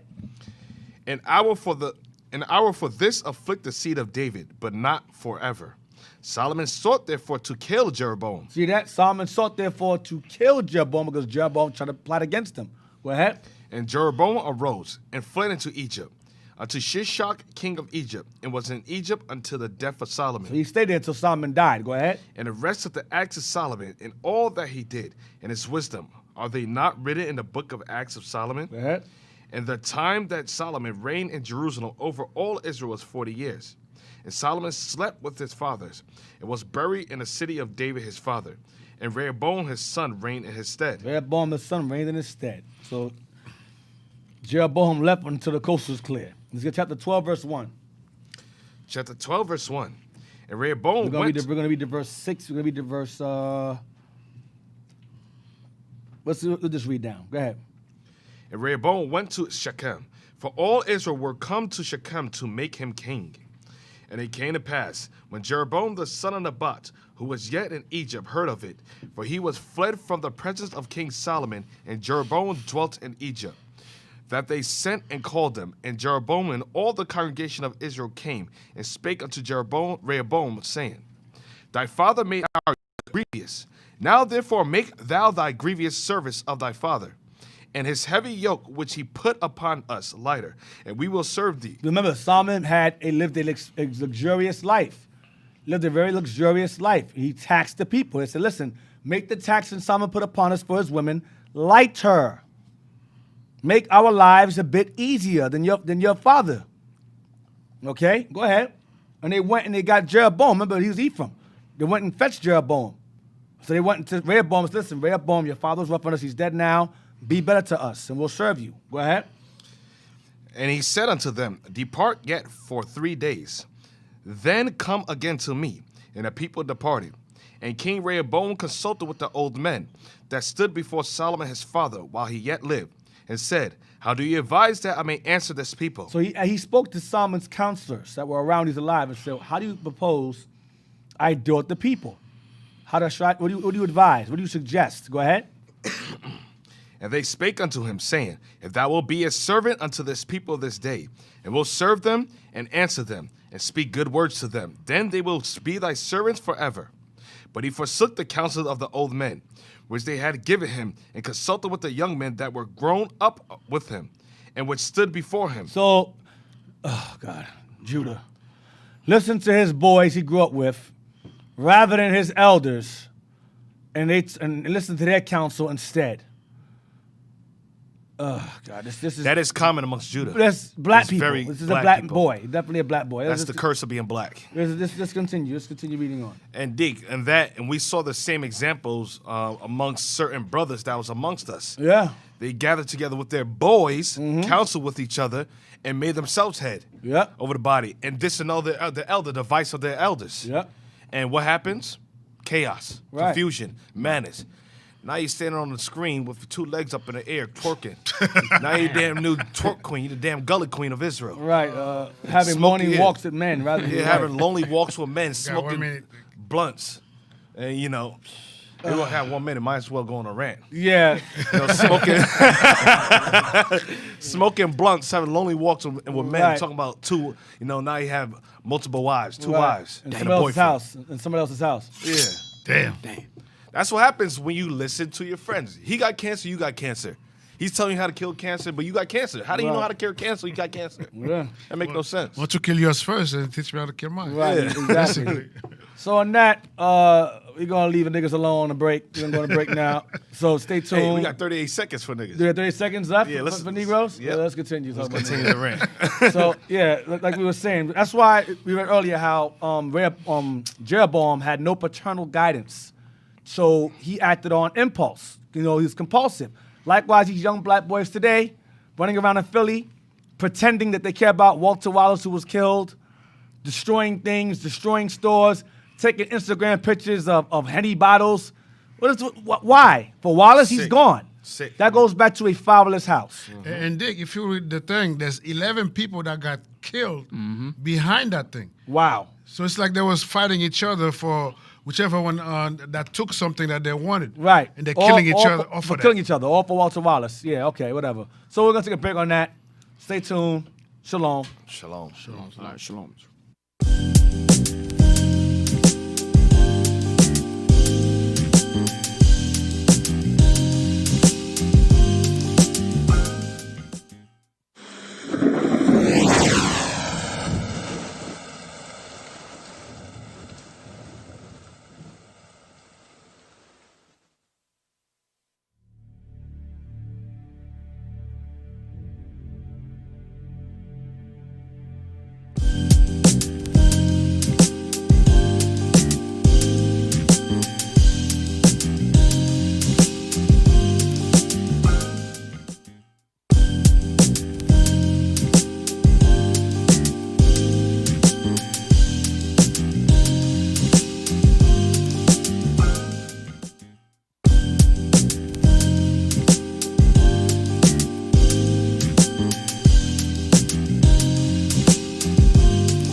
gave up everything I had, my best and everything I am.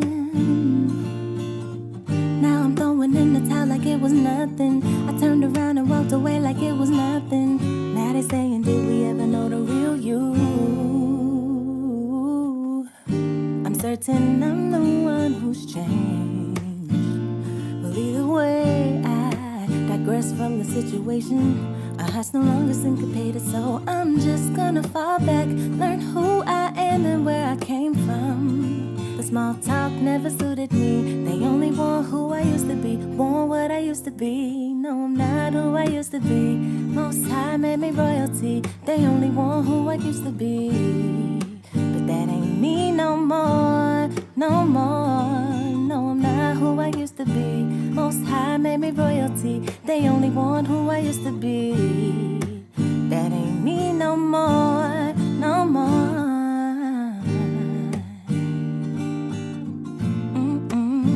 No, it really isn't. That ain't me no more, no more. My name, they changed. That ain't me. So I went and took back, I took back what's mine. Had them blinders on, now I see. Should've took heed sooner, red flags was waving. I let it ride so my life about caved in. I remember when I wanted just to fit in, but lately I'm the one who's changed. Well, either way, I digress from the situation. Our heart's no longer syncopated, so I'm just gonna fall back, learn who I am and where I came from. Small talk never suited me. They only want who I used to be, want what I used to be. No, I'm not who I used to be. Most High made me royalty. They only want who I used to be. That ain't me no more, no more. No, I'm not who I used to be. Most High made me royalty. They only want who I used to be. That ain't me no more, no more. I wasn't worthy.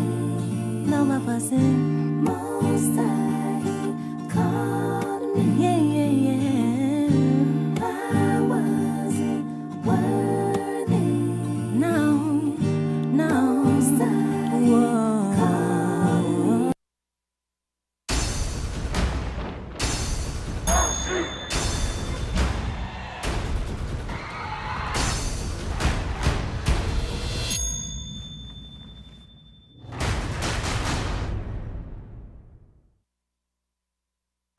Yeah. What's going on? How you, man? I'm good, man. I'm doing better, you know? Did you know that Andre 3000 is worth $45 million? Nah, I didn't. I didn't think about it. I mean, what does it matter? Money is important, which is the reason we are gathered here today. If you would, you need money. We all need money. So I need you to move this for me, man.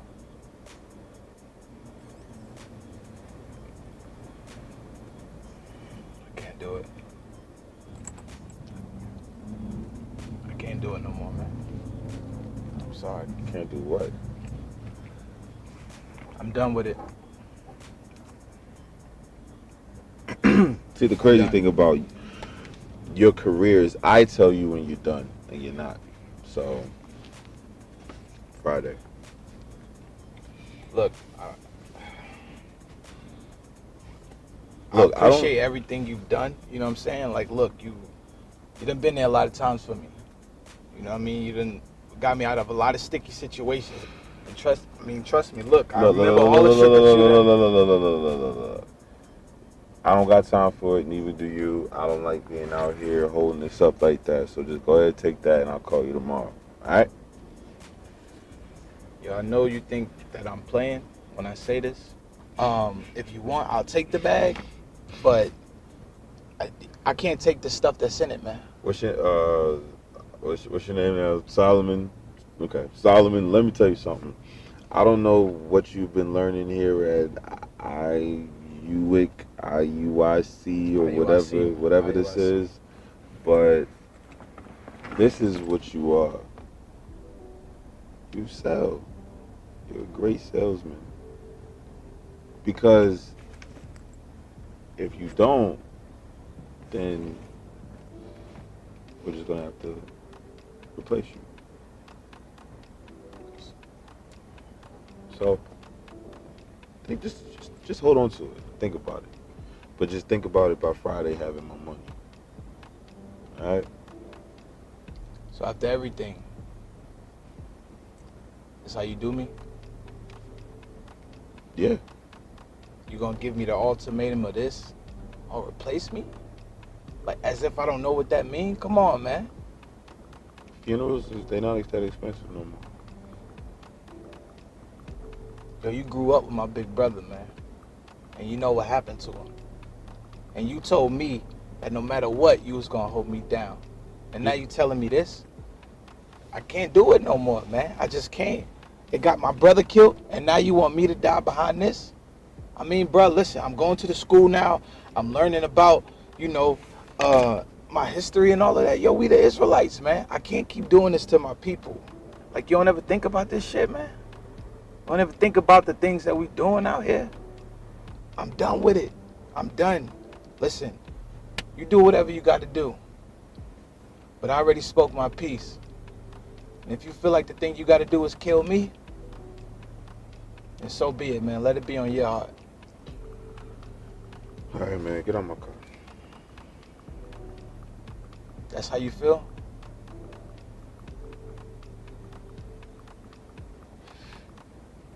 All right. Sitting here pondering why things don't feel the same, then I realize a lot has changed. I ain't a nigga no more. Used to kick it at the corner store waiting for the fly honeys. Now I pass flyers like money. This truth bittersweet to the tummy. Like ever since I came, friends say I'm acting funny, but peep game, they hoping I would stay the same. The ones who riding with you hate to see you switch into a different lane. I call it driving from the passenger seat. How you my enemy? You used to hold me down in the streets. I was the closest with your mama and your favorite auntie. And now you mad cause we the chosen. Why you tripping on me? We used to be the best of homies. Now I'm barely ever around. Say I'm lost in my religion. Tell the homies I'm a clown. And they probably think I'm lame, but I'm caring lesser now. I be damned if I let the homie take my crown. No, I'm not who I used to be. Most High made me royalty. They only want who I used to be. That ain't me no more, no more. No, I'm not who I used to be. Most High made me royalty. They only want who I used to be. That ain't me no more. I wasn't worthy. No, I'm not who I used to be.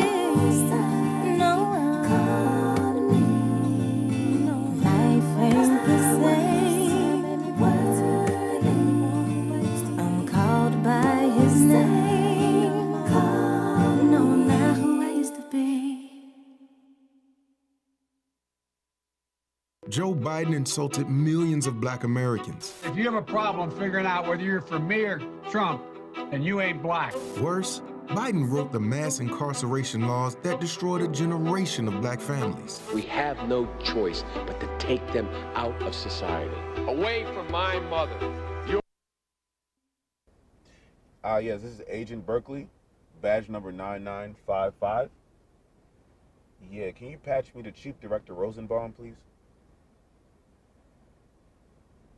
Hey, Scott. Yeah, it's Agent Berkeley here. He didn't go for it. Understood. Yeah, we'll see if we can get another one. All right, thanks.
breed no damn hound dogs, man.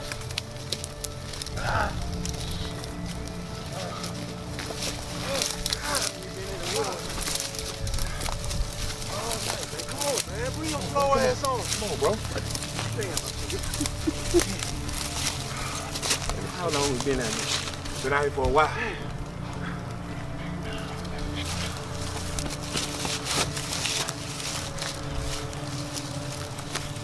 What we do now?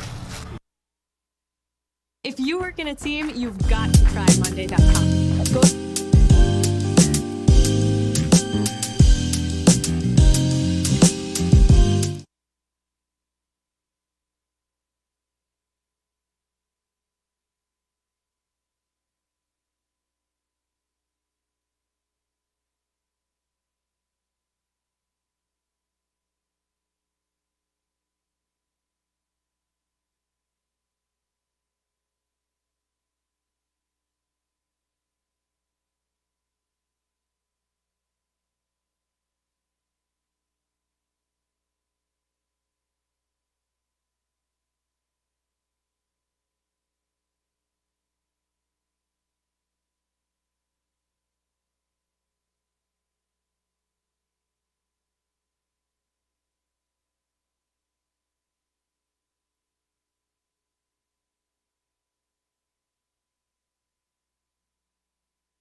Truth about slavery.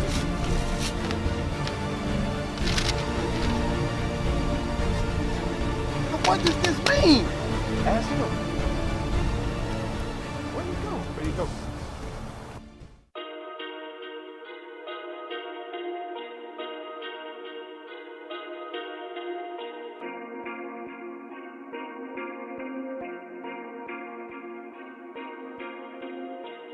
Crown the kings. Crown the kings, know what I mean? Crowns and rings. Crowns and rings, country grammar sound serene. Wash them clean, drip that's water, southern smoke. I went for broke, got proud of me. Crown the kings. Crown the kings, know what I mean? Crowns and rings. Crowns and rings, country grammar sound serene. Wash them clean, drip that's water, southern smoke. I went for broke, got proud of me. Champion sound, king me. They want me in cuffs, enough is enough, free me. Yeah, I'm calling your bluff, you ain't no Greek, ski weed. Ooh, not Q's, not nukes. Cargos, black boots, you know what to do, salute. Wartime excellence. We strong in the power of his might. Out of darkness in the light. Gold streets in my sight. Who's the king? Christ. Who am I, Israelite? You know what that mean, right? He giving me the crown of life. Go rolling through the fire. Purge out my impurities as I do what's required. Light it up, take me higher. Level 12 ain't high enough. 144,000 riders right behind him when he crowned the kings. Crown the kings, know what I mean? Crowns and rings. Crowns and rings, country grammar sound serene. Wash them clean, drip that's water, southern smoke. I went for broke, got proud of me. Crown the kings. Crown the kings, know what I mean? Crowns and rings. Crowns and rings, country grammar sound serene. Wash them clean, drip that's water, southern smoke. I went for broke, got proud of me.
All right, we're back. Welcome back. All right, so where were we? We're in 1 Kings 12, right? Yes, sir. All right. What verse are we in? We're in Verse 9. Verse 9, right. Go ahead. The book of 1 Kings, chapter 12, verse 9. So at this point, Rehoboam did not decide to go against the counsel of his father's elders and counselors and go along with his boys that grew up with him, young boys who knew nothing at all. Go ahead. And he said unto them, What counsel give ye that we may answer this people, who have spoken to me, saying, Make the yoke which thy father did put upon us lighter. And the young men that were grown up with him spake unto him, saying, Thus shalt thou speak unto this people that spake unto thee, saying, Thy father made our yoke heavy, but make thou it lighter unto us. Thus shalt thou say unto them, My little finger shall be thicker than my father's loins. Disrespectful. He's disrespectful, man. He said, man, listen, man, my little finger's gonna be thicker than my father's penis, man. I'm gonna be hard on you out of my father's rod. Damn. That's what he's saying. This dude's disrespectful. His boys told him that his boys told him, tell the people, listen, my father was hard on you. Man, you ain't seen nothing yet. I'm gonna be harder on you. I run things. I'm the boss. He said this is the advice his friends gave him to give to us. Because Judah is retarded. We are simple as hell. We don't. Solomon had a reputation. No. We don't. We don't. No. We don't. We don't. Come on,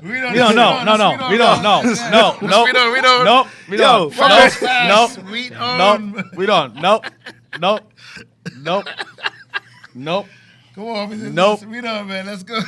Nope.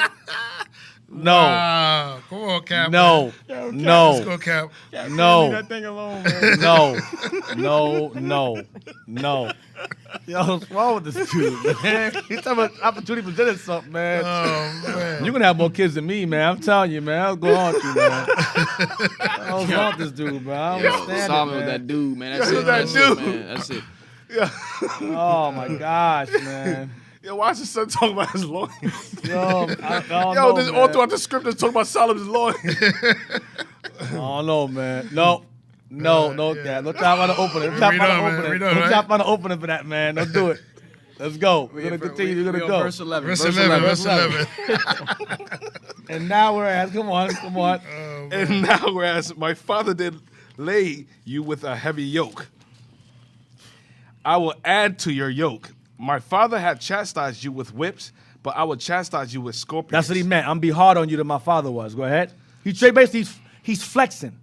For no reason. He's basically flexing on the people. He had no reason to do that, but his boys saying, yo, man, you gotta make your presence known, man. You the king now. Yeah. Make your presence known. Let them know you don't play no games. You the man. But you the man, and there was no need for that.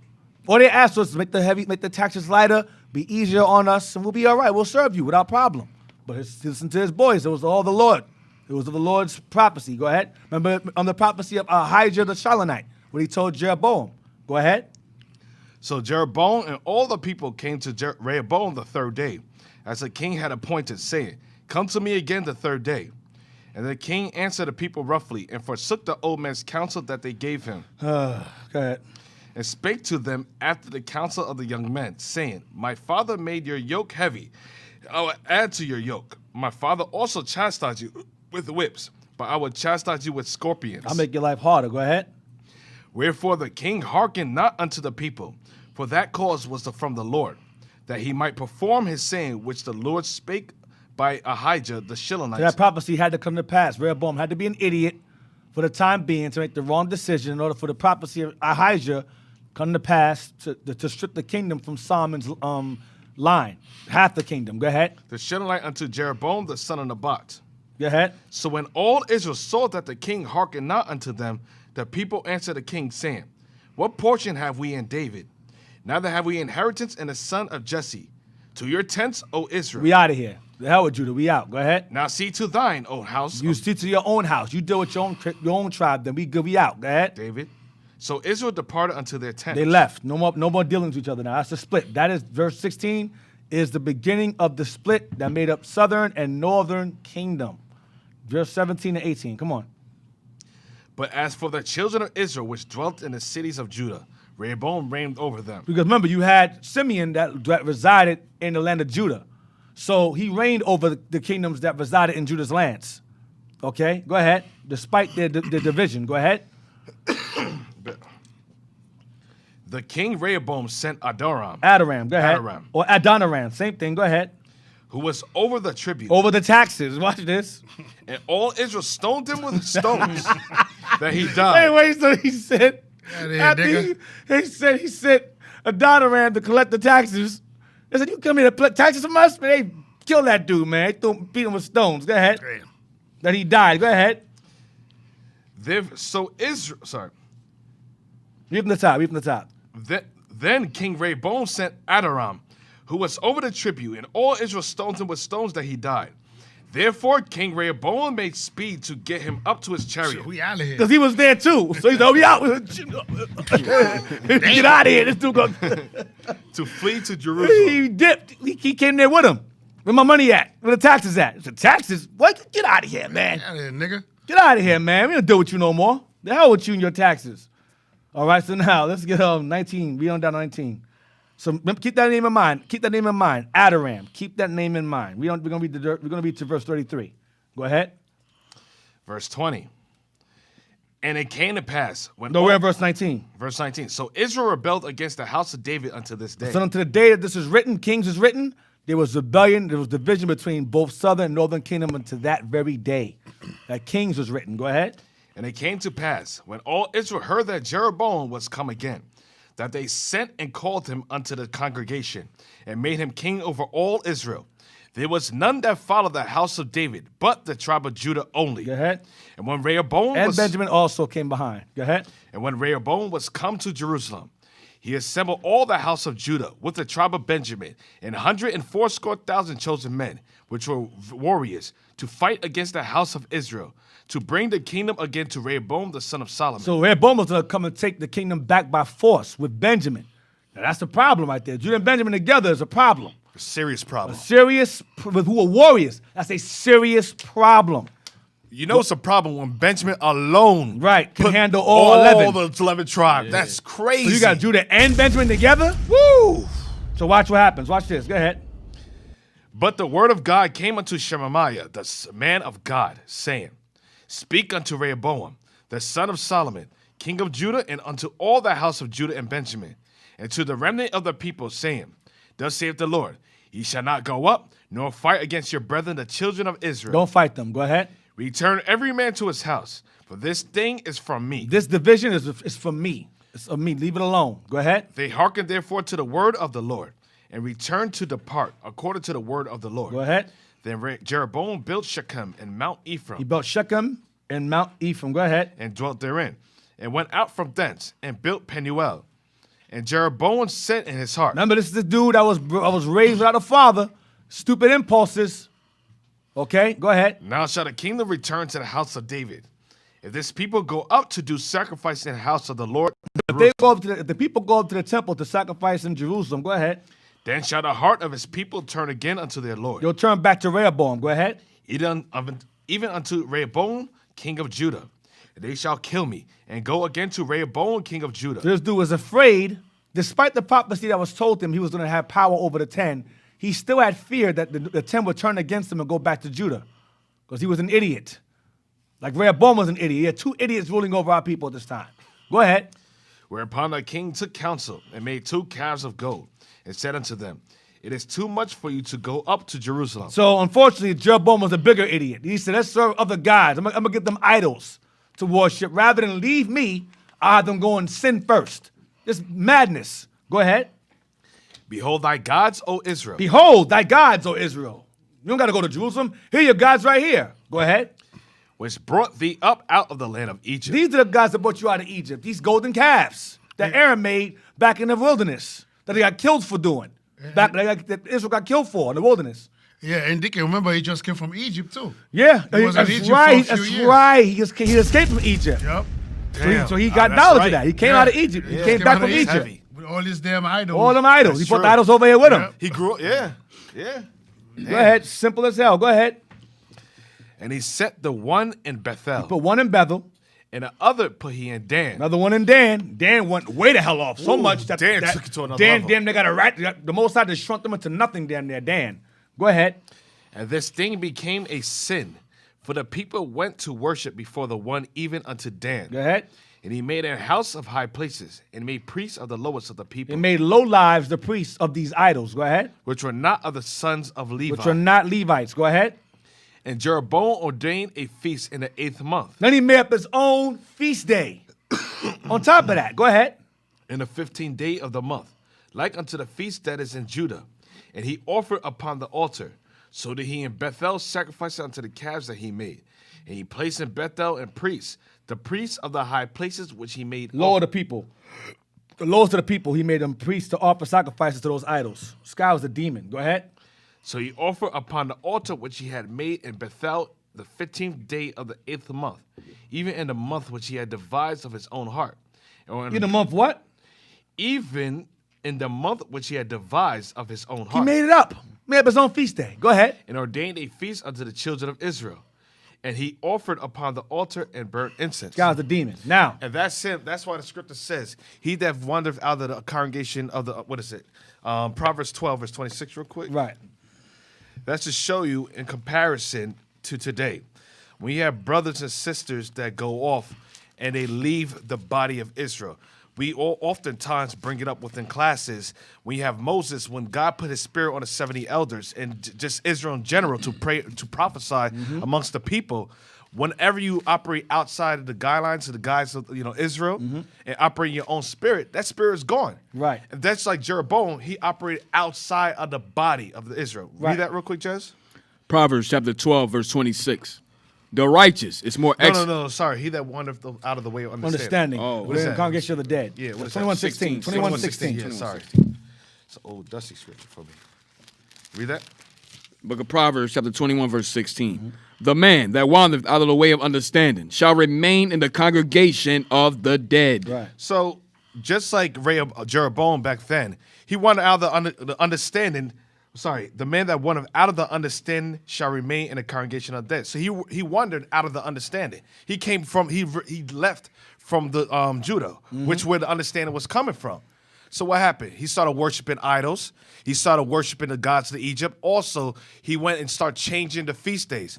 So you have a lot of brothers amongst us. Right. When they wandereth out of the way of understanding, they remain in the congregation of the dead.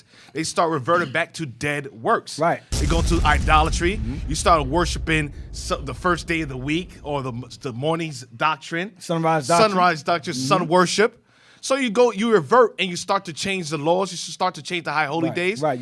And a lot of people, even like saying in the old school, you have brothers that revert right back to the Christian religion. Yep. You go right back into the gods that you used to serve. Yeah. When you leave the body of Israel, the Most High always has certain spirits ordained as a collective, as a nation. When you wander outside of that collective, when you wander outside of that unit, you start to change things. You start to make things up because the spirit is within the body. The spirit is not within the individual. Yep. The Most High will use a person, then he will pour his spirit upon everybody else connected to that individual. Right. And the book, like the book says, it says his own compulses uncontrolled. That was going back to Jeroboam. Okay. A lot of these dudes grow up in fatherless households. And they have uncontrolling impulses. They make things up. First the Sabbath is sundown, now it's sunrise. Then Passover, you can keep Passover. You can have ravioli and chicken and all kind of French fries on Passover. Now it's done away with. Now it's done away with altogether. Now Christ nailed it to the cross. You can smoke now, dude. Now you can get high now. Yet you say that the Sabbath is done away with because Christ nailed it to the cross, but you're wearing fringes, which were instituted based upon somebody breaking the Sabbath. Again, that goes back to uncontrolled impulses. Now let's go to 1 Kings 16. And that's that young mentality. Yeah. People think that they could, and that's why you see a lot of pop-up Israelite camps, and that's why you see them changing the understanding. Because listen, you can't do this on your own. Nope. You young men think that you have 5-10 years in the truth. No, you're not seasoned. Right. You got 3 years in the truth, you're an elder. 1 Kings 16:23. 1 Kings chapter 16, verse 23. In the 31st year of Asa, king of Judah, began Omri to reign over Israel. 12 years. 6 years reigned he in Tirzah. And he bought the hill Samaria of Shamar for 2 talents of silver, and built on the hill, and called the name of the city which he built after the name of Shamar, owner of the hill, Samaria. But Omri wrought evil in the eyes of the Lord. This King Omri, go ahead. And did worse than all that were before him. He was the worst of the worst, Omri. Go ahead. For he walked in all the way of Jeroboam the son of Nebat, and in his sin wherewith he made Israel to sin. So Jeroboam's sin, that thing transcended generations, including his descendant Omri. Go ahead. For he walked in all the way of Jeroboam the son of Nebat, and his sin wherewith he made Israel to sin, to provoke the Lord of God to anger with their vanities. Now the rest of the acts of Omri which he did, and his might that he showed, are they not written in the book of the Chronicles of the kings of Israel? So Omri slept with his fathers, and was buried in Samaria, and Ahab his son reigned in his stead. Ahab. So this is the father of Ahab, the infamous king that was run by his wife Jezebel. Go ahead. And in the 38th year of Asa, king of Judah, began Ahab the son of Omri to reign over Israel. So when Asa was ruling over Judah, Ahab was over Israel. Go ahead. And the split, like we read about earlier in 1 Kings 12 and 16. Go ahead. And in the 38th year of Asa, king of Judah, began Ahab the son of Omri to reign over Israel. And Ahab the son of Omri reigned over Israel and Samaria 22 years. Go ahead. And Ahab the son of Omri did evil in the sight of the Lord, above all that were He before was him. the worst of the worst. Go ahead. And it came to pass, as if it had been a light thing for him As if that wasn't enough. Go ahead. to walk in the sins of Jeroboam, the son of Nebat, that he took to wife Jezebel, the daughter of Ethabal, king of the Zidonians, and went and served Baal, and worshipped him. So it says not only did he go and bring Israel going to idols, he also Ahab went and married the daughter of Ethbaal, king of the Zidonians or Canaanites or Sidon, king of the Zidonians or Sidonians with an S, and went and served Baal and worshipped him. Okay, so keep that name in mind, Ethbaal. Ethbaal is the father of Jezebel. Okay, read on. And he reared up an altar for Baal in the house of Baal, which he had built in Samaria. And Ahab made a grove. And Ahab did more to provoke the Lord God of Israel to anger than all the kings of Israel that were before him. He was just as bad as his father. He was almost as bad as Omri was. So like father, like son. Now. Let's get history again. We're going to get page 194 now. And we're going to start at... let me go to it. I will see side And stuff. that also goes into, like I said, when you look at the history of the kings of Israel, Northern Kingdom, down their line, their lineage, from Jeroboam downwards, you didn't really see any good kings whatsoever. It was no good kings out of the Northern Kingdom. No, none. Which shows you when Christ says salvation is of Judah, it means it's through Judah the understanding and knowledge is going to come out. It's through Judah will show the remainder of the tribes how to properly worship the Most High, the Father. Because people, like I said, just like we was talking about earlier, where you have the brothers that leave the body thinking that they could establish their own entity and do things in their own, the Spirit's not given to them. Just like the Spirit wasn't given to the Northern Kingdom to rule by themselves. Right. That Spirit was always given to Judah. You cannot go against the Scriptures. Nope. And establish your own. That shows you this whole thing is spiritual. The Most High says, the Most High exalteth and sanctifies, some he is ordained and made close unto him. So going with the Spirit, you cannot go against the course. You cannot go against the course of the river. You might as well just go with the flow of the river. Right. That's the problem. Even with Northern Kingdom that leave, a lot of Northern Kingdom leave and try to say, oh, we could do this without Judah. And where are they now? Right. Where's the camps? Where's the teachings? Right, Gone. where's the camp teachings? None, gone. None. Yeah. Follow the course. Right. And also, this is where, when you start reading about that, this is where you get the strangers, the heathens, right, the Greeks, and We're getting that to kind that, of yep. stuff. We're Right. getting up to that, This yep. is what, Yeah. once you start reading from there, that's when we read in the New Testament. That's what Paul was Right. referring I to. brought that out last week. We brought that out last week. So Right. we're going. That's why I said we're going backwards. We're going back before that. So let's read on. We're gonna read page 194 to page 197. We got a lot to read. So let's try to get speed a little. Let's try to get through it. Read Omri endeavored. We'll start from the top. I don't really see. We'll just start from Omri endeavored, from the very top, and read all the way down. Omri endeavored, in the first place, to make peace with the representative of the royal house of David, and to impress upon him the advantages to both of them, pursuing an amicable policy. Amicable policy. Go ahead. Amicable policy. They might in that way obtain their former sway over the countries which had once been tributary to them. For a long time, friendly relations were actually established between the two kingdoms. Southern Kingdom, Northern Kingdom. Go ahead. And they supported instead of opposing each other. Omri also cherished to a great, perhaps even to a too great degree, the hope of a friendly alliance with Phoenicia. He desired that a part of the riches which their extensive maritime expeditions and trade introduced into that country. Phoenicia is going back to the Zidonians, the ancient Zidonians or Canaanites that had possession of that land. All right? That land was referred to as Phoenicia. All right? Read on. Might also flow into his own kingdom. At this time, various kings had waited to the throne in Tyre through the blood of their predecessors until at length Ethbaal, remember Ethbaal, go ahead. A priest of Astarte. This Ethbaal or Ethbaal is the father of Jezebel. We read that name earlier. Go ahead. Ascended the throne after the murder of his predecessor Phallus. Right, go ahead. The disastrous occurrences in Phoenicia had greatly weakened the land. So the disastrous occurrences in Phoenicia made the land weak. Go ahead. The great families had been compelled to emigrate and had founded colonies on the north coast of Africa. So there was war going on within the Zidonian kingdom. The Zidonians. This is Hiram's family line. This is Hiram's family.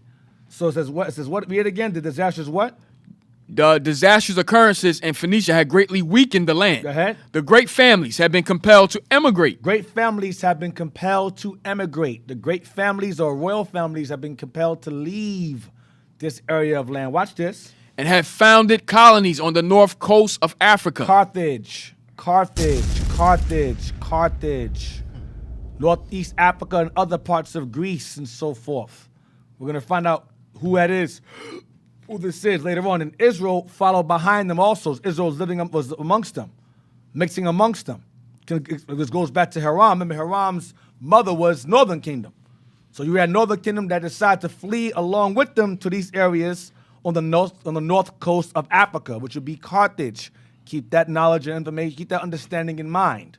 It's going to be very important as we proceed on. Go ahead. The kingdom of Damascus, which had acquired great power, sought to obtain possession of the productive coastline of Phoenicia. Ethbaal, therefore, had to strengthen himself by means of alliances. Syria was trying to take over. Go ahead. The kingdom of the 10 tribes was nearest to him. Right, because we live right there. We shared the land. Go ahead. Omri and Ethbaal therefore had common interests. Right. And formed an offensive and defensive treaty. The league desired both powers was the league desired by both powers was confirmed by an intermarriage. It was confirmed by an intermarriage. Some did the same thing. It was business. Through alliance, they intermarried through alliances to form treaties and family bonds. So Omri decided to marry marry into Ethbaal's family. Go ahead. Omri's son Ahab married Ethbaal's daughter Jezebel. Here we go. A marriage Jezebel or Isabel, same name. Go ahead. A marriage which was fraught with disastrous consequences. A marriage which was fraught with disastrous consequences. Go ahead. Omri, fortified by this alliance, could now venture to think of undertaking warlike expeditions. He had a fighting power on his side. Go ahead. He captured several towns of Moab, which had emancipated itself under Jeroboam's rule, and compelled it to become once more tributary. Go ahead. He forced the Moabites to send herds of oxen and rams every year. As tribute. Next page. As tribute. As however. Hold on. Right there is good. As however, a sort of alliance existed between Moab and Aram, and an instance of Israel's power was watched. An increase of Israel's power. Sorry. An increase of Israel's power was watched by Aram with a jealous eye. The Aramean king of Damascus, Ben-Hadad I, declared war against Omri and recovered some of the cities he had taken. Omri was forced to accept peace with Ben-Hadad on hard terms and bound himself to open the caravan roads through the kingdom of Israel and to allow free passage through the land. Omri thereupon entered into a closer alliance with the kingdom of Tyre and pursued the plan of assimilating his people to their Canaanite neighbors. Whoa, what did Omri do again? Come on. Omri thereupon entered into a close alliance with the kingdom of Tyre and pursued the plan of assimilating his people to their Canaanite neighbors. Of assimilating northern kingdom into Canaanite customs.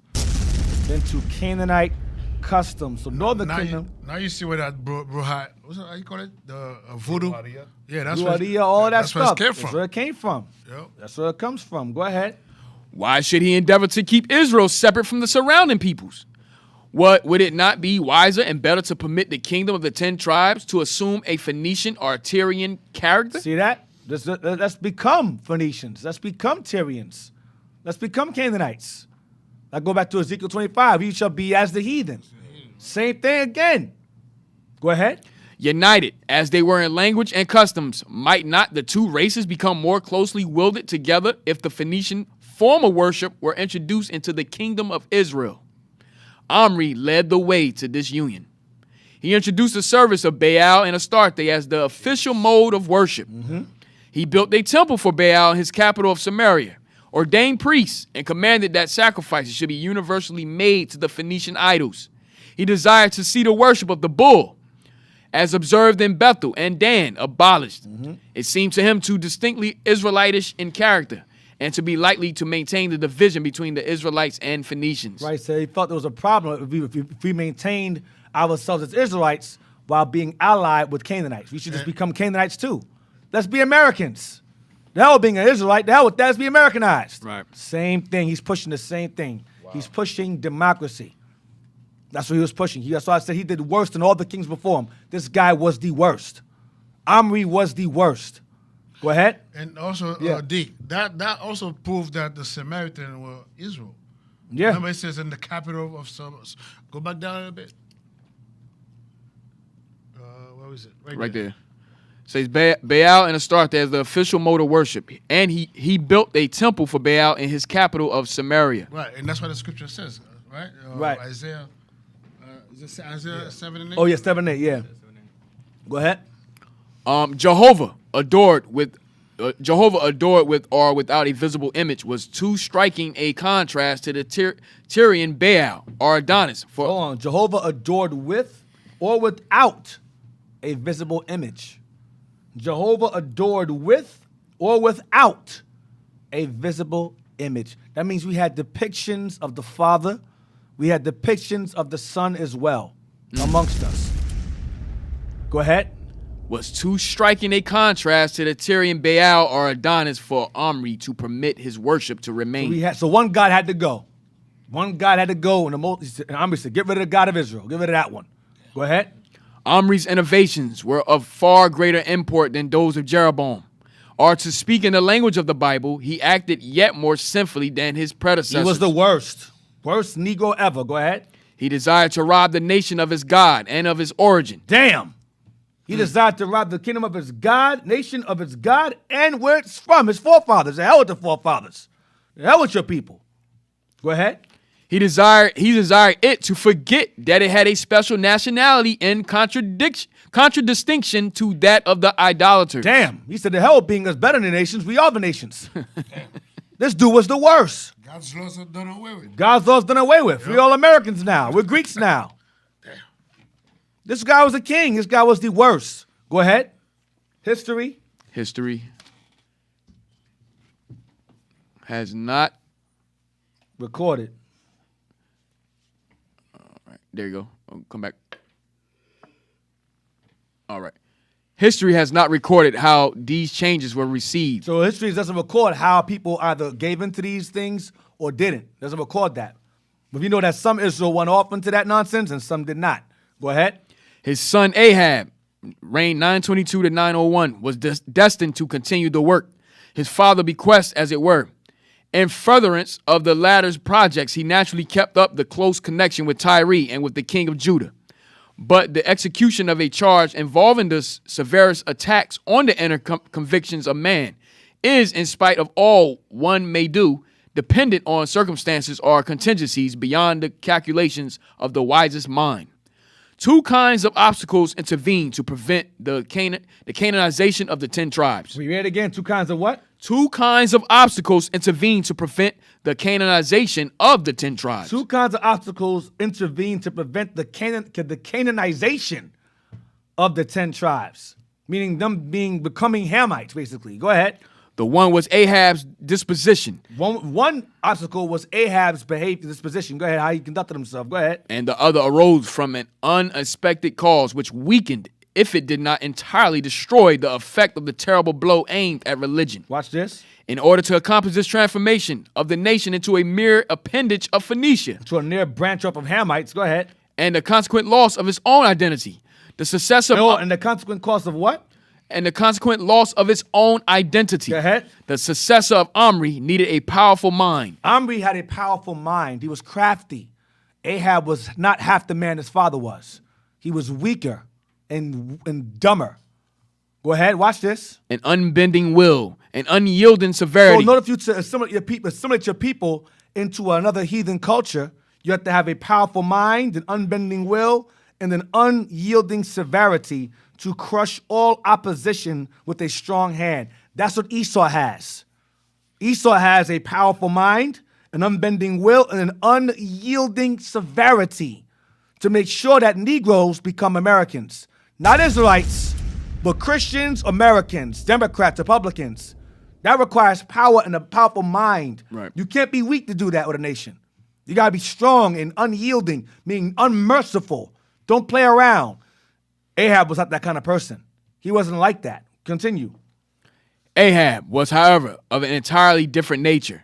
Weak, mild, loving, peace, and comfort. He was weak, mild, loving peace, and comfort. Go ahead. Follow your dreams. Right. Follow your heart. Follow your dreams. That's what he was. I don't have to get Dick and going on that one. Hey, we got that's a soundbite. Follow your heart. Follow your dreams. Go ahead. Hey, soundbite. Oh, man. Go ahead. Where you going? Why you moved it? Why Stay you where you're moving? at. Stay where you're at. Stay where you're at. What are you doing? Brothers are doing different things over there. Come on, man. Back it up. Right Back it there. up. Stay there. Leave Leave it it. where it was. Come on, y'all. Come on. Ahab was, however, of an entirely different nature. Weak, mild, loving peace, and comfort, rather disposed to avoid disturbances and obstacles than to seek or remove them. He was too weak to avoid disturbances and obstacles rather than to seek or remove them. Go ahead. Had it rested with him alone, he would have abandoned his father's system and given himself up to such enjoyments as the royal power granted him, regardless of what the future might bring. In other words, he didn't care about that stuff. He just wanted to live peacefully. He wanted to just be king and just live and whatever. He didn't care about no assimilation into being a Hamite or any of his father's exploits. He didn't care about that stuff. He was completely opposite of his father. Go ahead. Ahab was not even warlike. Damn, he wasn't even a fighter. Go ahead. He permitted the neighboring kings to treat him in a manner which would have excited the indignation and roused the most determined opposition of any king not altogether destitute of the feeling of honor. He let heathens son him. He was B-made. He was weak. He was a punk, a sissy. Go ahead. But as he was forced against his desire and inclination to enter into a contest with an ambitious neighbor, so he was also compelled to enter upon a conflict with the Israelitish nation.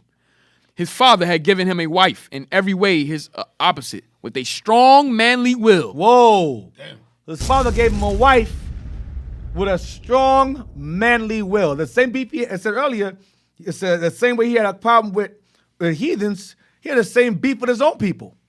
He had a problem with his own people and the other nations. And his father made the mistake of getting him a wife that was more manly than him. Go ahead. Who was determined to gain her ends by severity and cruelty, if necessary. Right, so his wife was like his father was. Next page. So his wife was more warrior-like than Was him. more of a man, more of a king than he was, pretty much. That's some of like your some brothers. Negroes live about these doors. Yeah, that's some of you brothers. Yeah. You got brothers leave up out of here, their wives posting their kids on Instagram with Halloween costumes on. Gone. Your wife. Wow. You're going to die with your kids and your wife. Go for his world. Hope the box is worth it. Maybe you could hide inside the vagina when the boots drop. Hopefully the coochie is bomb-proof. Oh, now that we on this level. No. We gonna go back. Go back. Now I think it went there. Hide in the drawers. White bending him over. Yeah, pretty much. Damn. Spike, nigga, spike. You ain't wash behind your ears. You ain't wash behind your ears and nothing. Your wife's a health inspector. Somebody put ramming you out. She'd be like, "Who's the king? Wife." Yeah, exactly. Read on, Jezebel. We're gonna stop at unrighteous actions on page 187. Come on. Yes, sir. Jezebel, the Phoenician princess, whose father had filled the post of priest to Astarte, before he obtained the throne, was filled with enthusiastic eagerness to carry out the plan of Canaanizing the people of Israel. So the same plan that Omri had, Jezebel wants to fulfill that plan. Further it. Go ahead. Either from a perverted ideal or from political considerations. She desired to amalgamate the Israelitish people with her own. Amalgamate means mingle them together, mix them together, make them one nation. Go ahead. And make Tyrians and Israelites one nation. Make Tyrians or Canaanites and Israelites one nation under God, indivisible, with liberty and justice for all. Sound familiar? Sound familiar, right? Go ahead. She continued the work commenced by Omri with energy and mercilessness, and led her weak-minded husband into all kinds of oppressive and unrighteous actions. Weak-minded husband into all kinds of oppressive and unrighteous actions, like celebrating Halloween, Thanksgiving, New Year's, Christmas, birthdays, democracy, Christianity, just like that. Go ahead. Jezebel's gloomy and obstinate character, with her uncontrollable energy, was the cause of a ferment and commotion in the kingdom of the 10 tribes. We're going to stop where it says, what did I say? Unrighteous actions. Is that it? Yes, sir. That's it. Sorry about that. Yes, sir. Now, let's get Omri. Wikipedia, Omri. I'm going to get some more detail from Wikipedia on Omri. I will use Wikipedia. I don't give a damn what black people say, because your opinions don't matter. You barely even exist to me, to be honest. That's right. You're just like nuclear bomb food or something. For those of you that are new on here, when we say black people, we mean the black mentality. Right. The ignorance coming from our people that don't know who they are, because that's the Negro mentality. And the Israelites that know who they are, but they're retarded. That's an uneducated and mentality. Don't know they're retarded. American-minded. Yeah, Right. American-minded Negro. Right. All right, do you want me to start at Omri, correct? Yeah, I'm sorry. Let me go there with you. I'm sorry. Yes, sir. What I want you to start at. That's why the Most High can't use a weak brother. You cannot. You cannot. And we can listen, we don't want weak brothers next to us. We'll curse you out. We're going to click on the Amr Isaiah Dynasty. 3 and 12. We're going to go to the Amr Dynasty. Shows you the destruction a weak brother could do to the nation. It's a long time ago. So And putting a weak brother in position of power. That's the worst thing you could do. Next thing you come into the congregation, you got women sitting on the men's side, women up in the congregation. Yo, Women bro, what you sitting down on the podium? Yeah, sitting on the podium. That's why every man should rule in his own house. Mm-hmm. If a man does not know how to rule his own house, how can he take care of God? Right. Read that. Read the Amr Dynasty. Go to the short-lived dynasty. Let's go there. I don't know why I wrote this down. I wrote this down a long time ago. I'm just going to just figure it out as we go. It'll just come to me.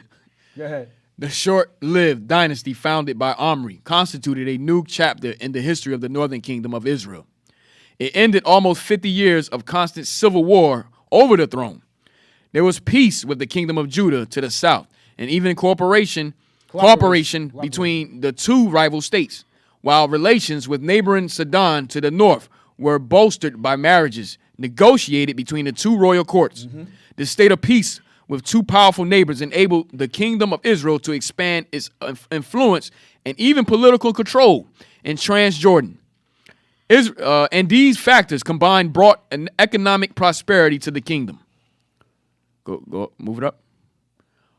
On the other hand, peace with Sidon also resulted in the penetration of Phoenician religious ideals into the kingdom and led to the Culture conf between traditionalists as personified by the prophet Elijah and his followers, and the aristocracy as personified by Omri's son and heir Ahab and his Right, there consort. was a cultural battle between righteousness and wickedness. And Elijah was at the forefront of that, and Ahab was at the forefront, or Jezebel at the other. Go ahead. And his consort Jezebel. In foreign affairs, this period paralleled the rise of the kingdom of Aram based in Damascus. And Israel soon found itself at war in the northeast. Most threatening, however, was the ascendancy of Assyria, which was beginning to expand westward from Mesopotamia. The Battle of Karkar, 853 BC, which pitted Shalmaneser III. Which pitted Shalmaneser III. Go ahead, Which pitted Shalmaneser III of Assyria against a coalition of local kings, including Ahab, Right. was the first clash between Assyria and Israel. It was the first in a series of wars that would eventually lead to the destruction of the kingdom of Israel in 722 BC. By Shalmaneser V. Go ahead. And the reduction of the kingdom of Judah to an Assyrian tributary state. Go ahead.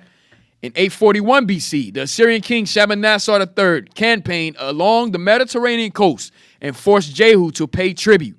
Assyrian kings frequently referred to Omri's successors as belonging to the house of Omri. Right, Bits Humuria. All right, house of Omri. His successors as the house of Omri. Keep that in mind. Keep that in mind. Let's go to Dido. Let's go to Dido now. Go to Dido. You read earlier in this book about how I think that was page 1. What was that? 190, where it says that due to issues, they fled to parts of Africa. Remember that? Hopefully y'all paying attention.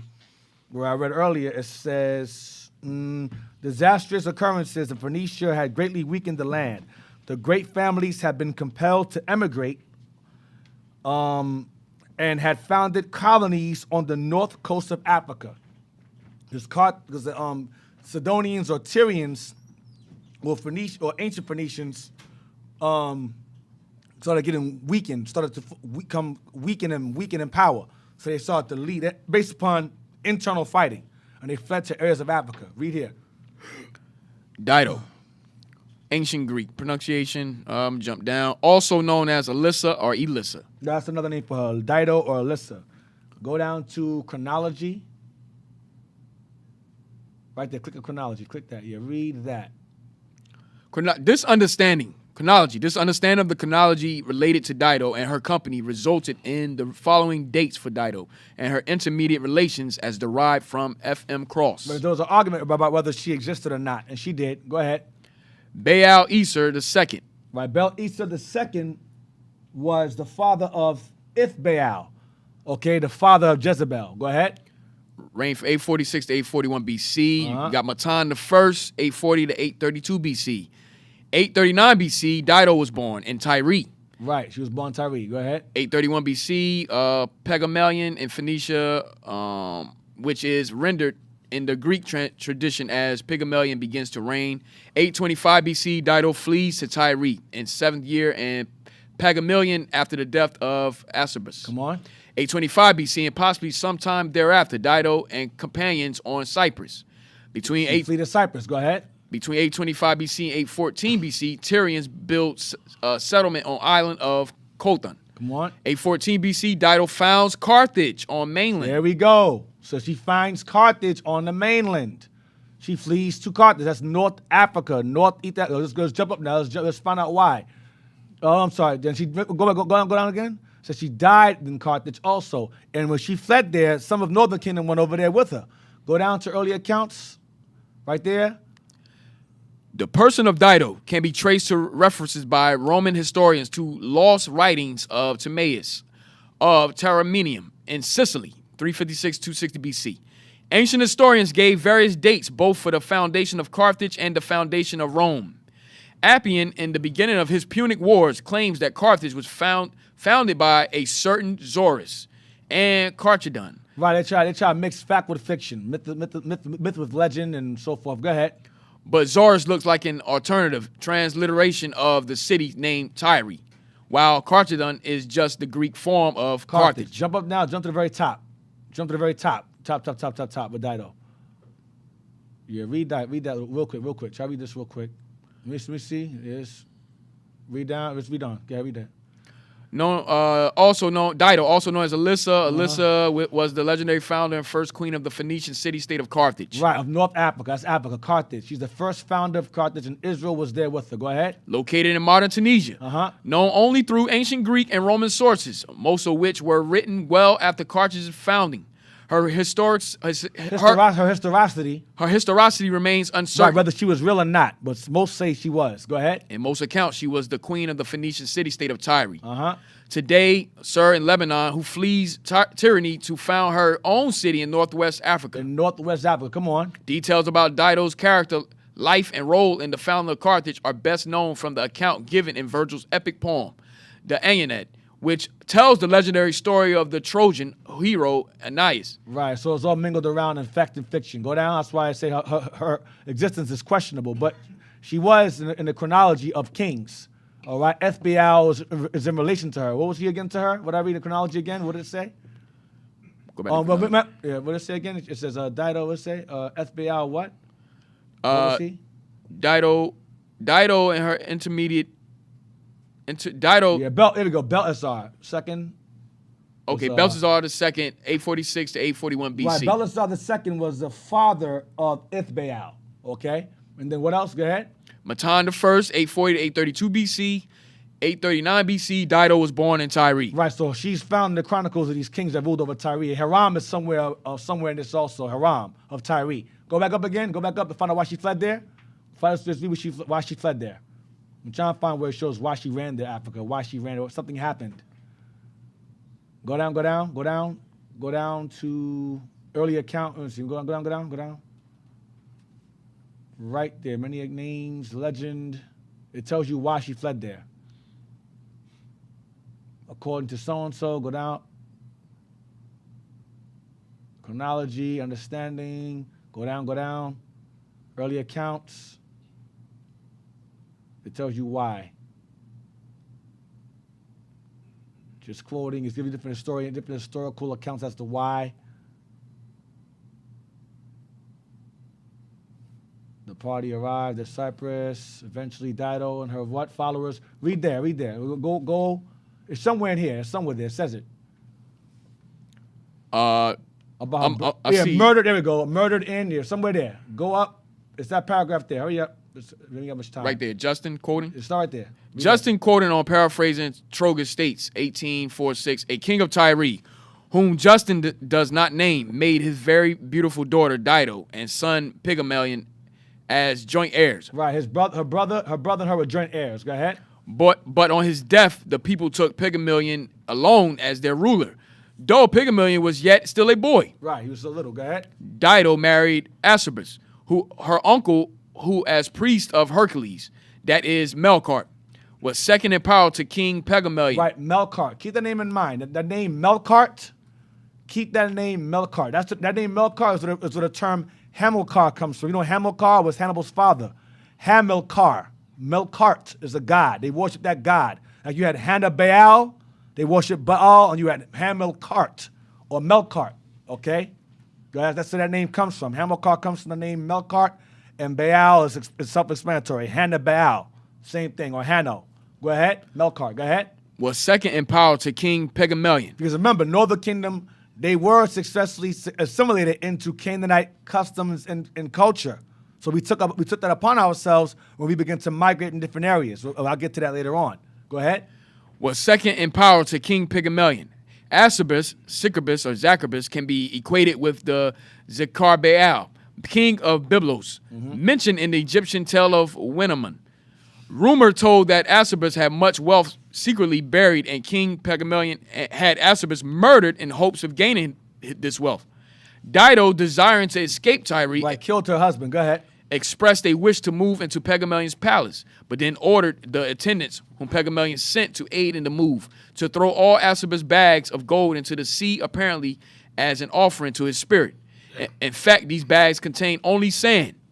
Dido then persuaded the attendants to join her in her flight to another land rather than face Pygmalion's anger when he discovered what had supposedly become of Asubis' wealth. Like her brother, yeah, go ahead. Some senators also joined her in her flight. Somewhat. Some senators also joined her in her flight. You had Northern Kingdom also amongst them. Go ahead. The party arrived at Cyprus, where the priests of Jupiter joined the expedition.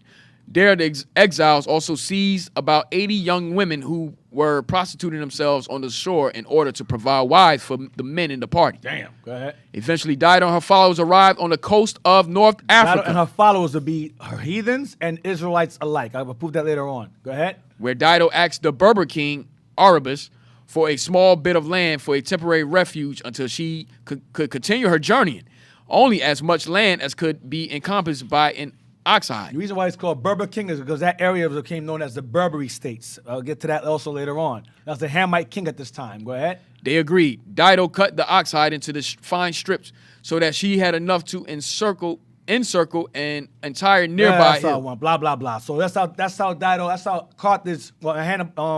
The Tyrians or Sidonians established their settlement in that area of Africa. It started with her first. Israel came along with her and helped build that city up. And then she died. So keep that in mind. All right, keep that in mind. Hopefully y'all paying attention. I know it's a lot. Just keep that in mind. All right, how much time you got left? You got a lot of time? How much time you got left? You got a few little time more left. Not a lot. Not a lot? All right. 20 minutes? That's not bad. I can roll with that. Let's get, let's see. Go back to Dido again, Wikipedia, and we're going to start at several scholars because the dates regarding her are various. It's starting at, go to chronology, and it should say start at, go to historicity and dating, and it should say starting at several scholars. Should say several scholars somewhere. Several scholars. Right there. Okay. Read that. We're gonna end at founding of Carthage. Or did we read that already? We'll see. Did we read that already? I think we did. Let me see. Let me make sure I don't want to repeat myself. Let's go ahead. Right here. Right there. Several scholars have identified Baal Manzur, the king of Tyre, who gave tribute to Shalmaneser III. Shalmaneser III. That's the one that conquered Northern Kingdom also. Go ahead. In 841 BC, with Baal Azar, Phoenician form of the name, or Baal Esar, Greek form of the name, Dido's grandfather. Baal Esar is Dido's grandfather. Baal Esar is the father of Ithbaal. Okay, go ahead. This lends credibility to the account in Josephus and Menather that names the king of Tyre from Abial and Hiram I, down to the time of Pygmalion and Dido. And Hiram I. So she was a real person. Go ahead. Another possible reference to Belizaros is found in the Aeneid. It was a common ancient practice of using the Hypocristicon, or shortened form of the name that included only the divine element. So that the Belus that Virgil names as the father of Dido in the Aeneid may be a reference to her grandfather, Baal Esar. Baal Esar II, I believe. Go ahead. Even more important than the inscriptional... Remember, we're going to stop at founding of Carthage. We stopped there already? Oh, yeah, keep going. I see it. Keep going. I see it. Keep going. Even more important than the inscriptional and literary references supporting the historicity of Pygmalion and Dido are chronological considerations that give something of a mathematical demonstration of the veracity of the major feature of the Pygmalion-Dido saga, namely the flight of Dido from Tyre in Pygmalion's 7th year and her eventual finding of the city of Carthage. Right, her founding of the city of Carthage. Is that it, founding of Carthage? Yes, sir. Oh, that's all I want. That's it. So the dates vary regarding when founding of Carthage. Keep going. Classical authors gave 2 dates for the founding of Carthage. Right. That's all I want. So some dates vary. Some say 814, some say 840, blah, blah, blah, blah, blah. That's all I want. So now let's get Caesar, book called Caesar and Christ, because we use that all the time. I don't care if y'all know the title of that one. Caesar and Christ, page 39. Caesar and Christ by Will Durant, page 39. I'll give you that one. I know all that reading was a lot, Israel, but it's all going to come together. Yeah, I'm going to bring it all together. Just bear with me. I'm going to bring it together. You get it, you get it. You don't. Just watch the video again. All right. On page 39. What I tend to do is in my classes, I tend to repeat the same history with different sources. So if you didn't get it from Wikipedia, you're going to get it from here because I mentioned it here also. Page 39, Caesar and Christ. We're gonna stop at Phoenicians.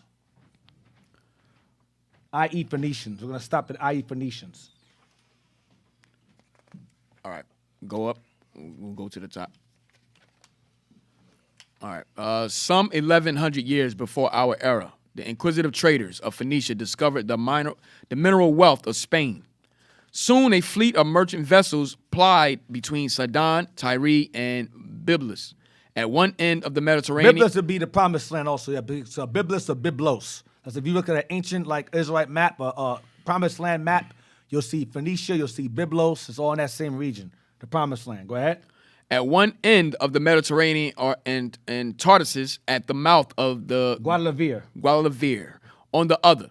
Since such voyages could not then be made without many stops, and the southern shores of the Mediterranean provided the shortest and safest route, the Phoenicians established intermediate posts and trading stations on the African coast at Leptis Magna. Leptis Magna is Libya. Leptis Magna is where Septimius Severus is from.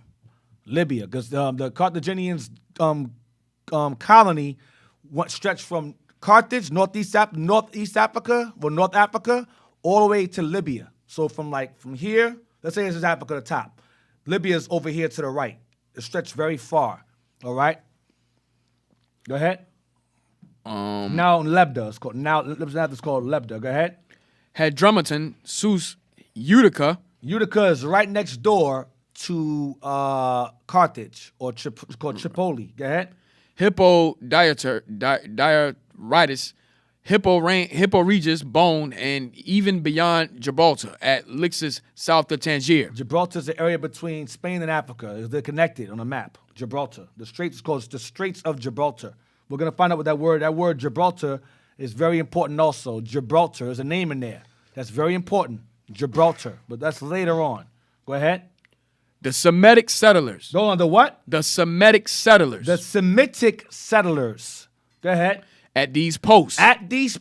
Remember, Dido, her followers and them started in these areas. Okay, and it says Semitic settlers at these posts. Semitic settlers, because she was a Hamite. Go ahead.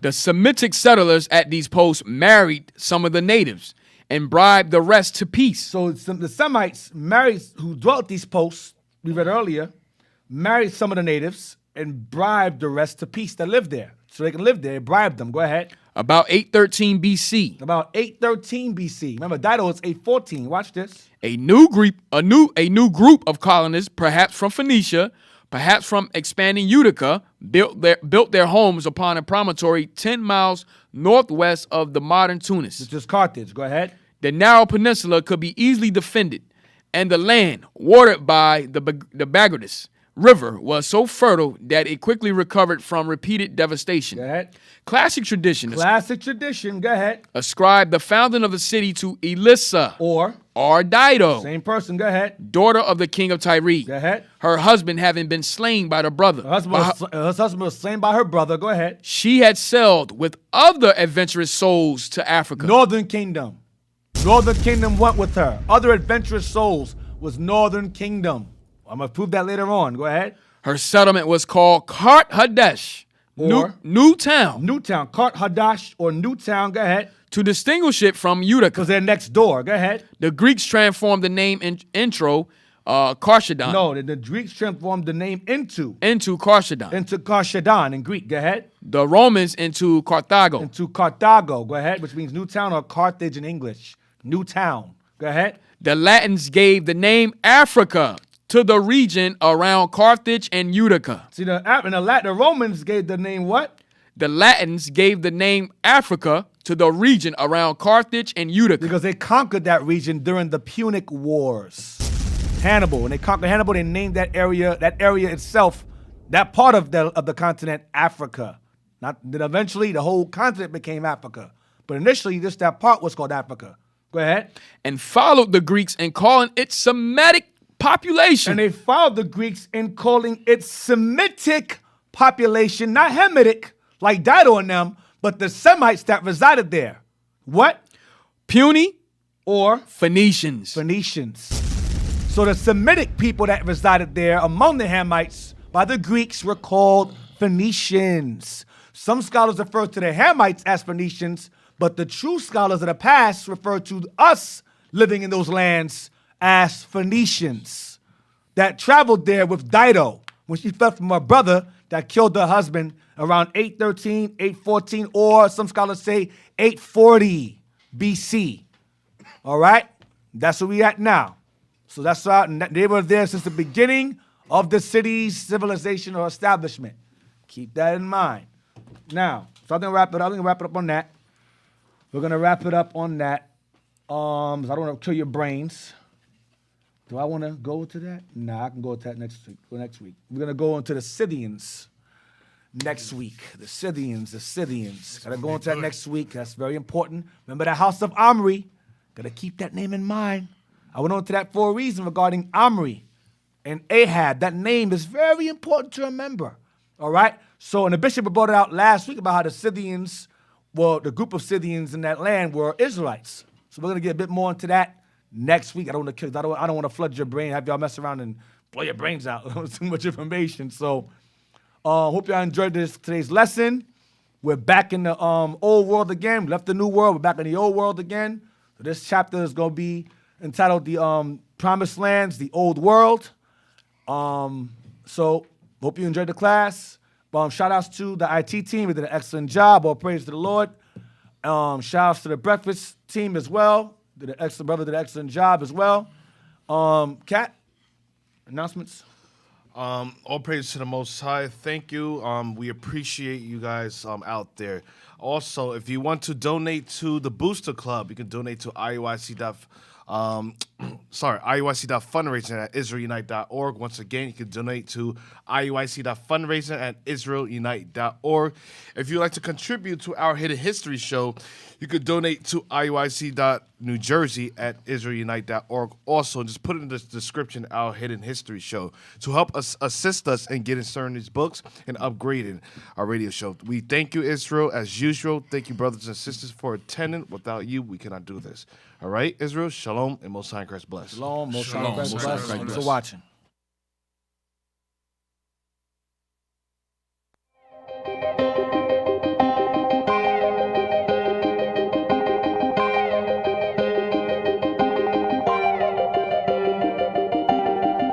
Searching for the road to the way back.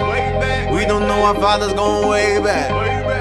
Do you know it? Do you know it? Oh yeah, oh yeah, yeah, yeah, yeah. We the chosen people, you say no way. Enemies are teaching you the wrong way. Do you know it? Do you know it? Oh yeah, oh yeah, yeah, yeah, yeah. History, yeah. Do you know it? Do you know it? Oh yeah, oh yeah, yeah, yeah, yeah.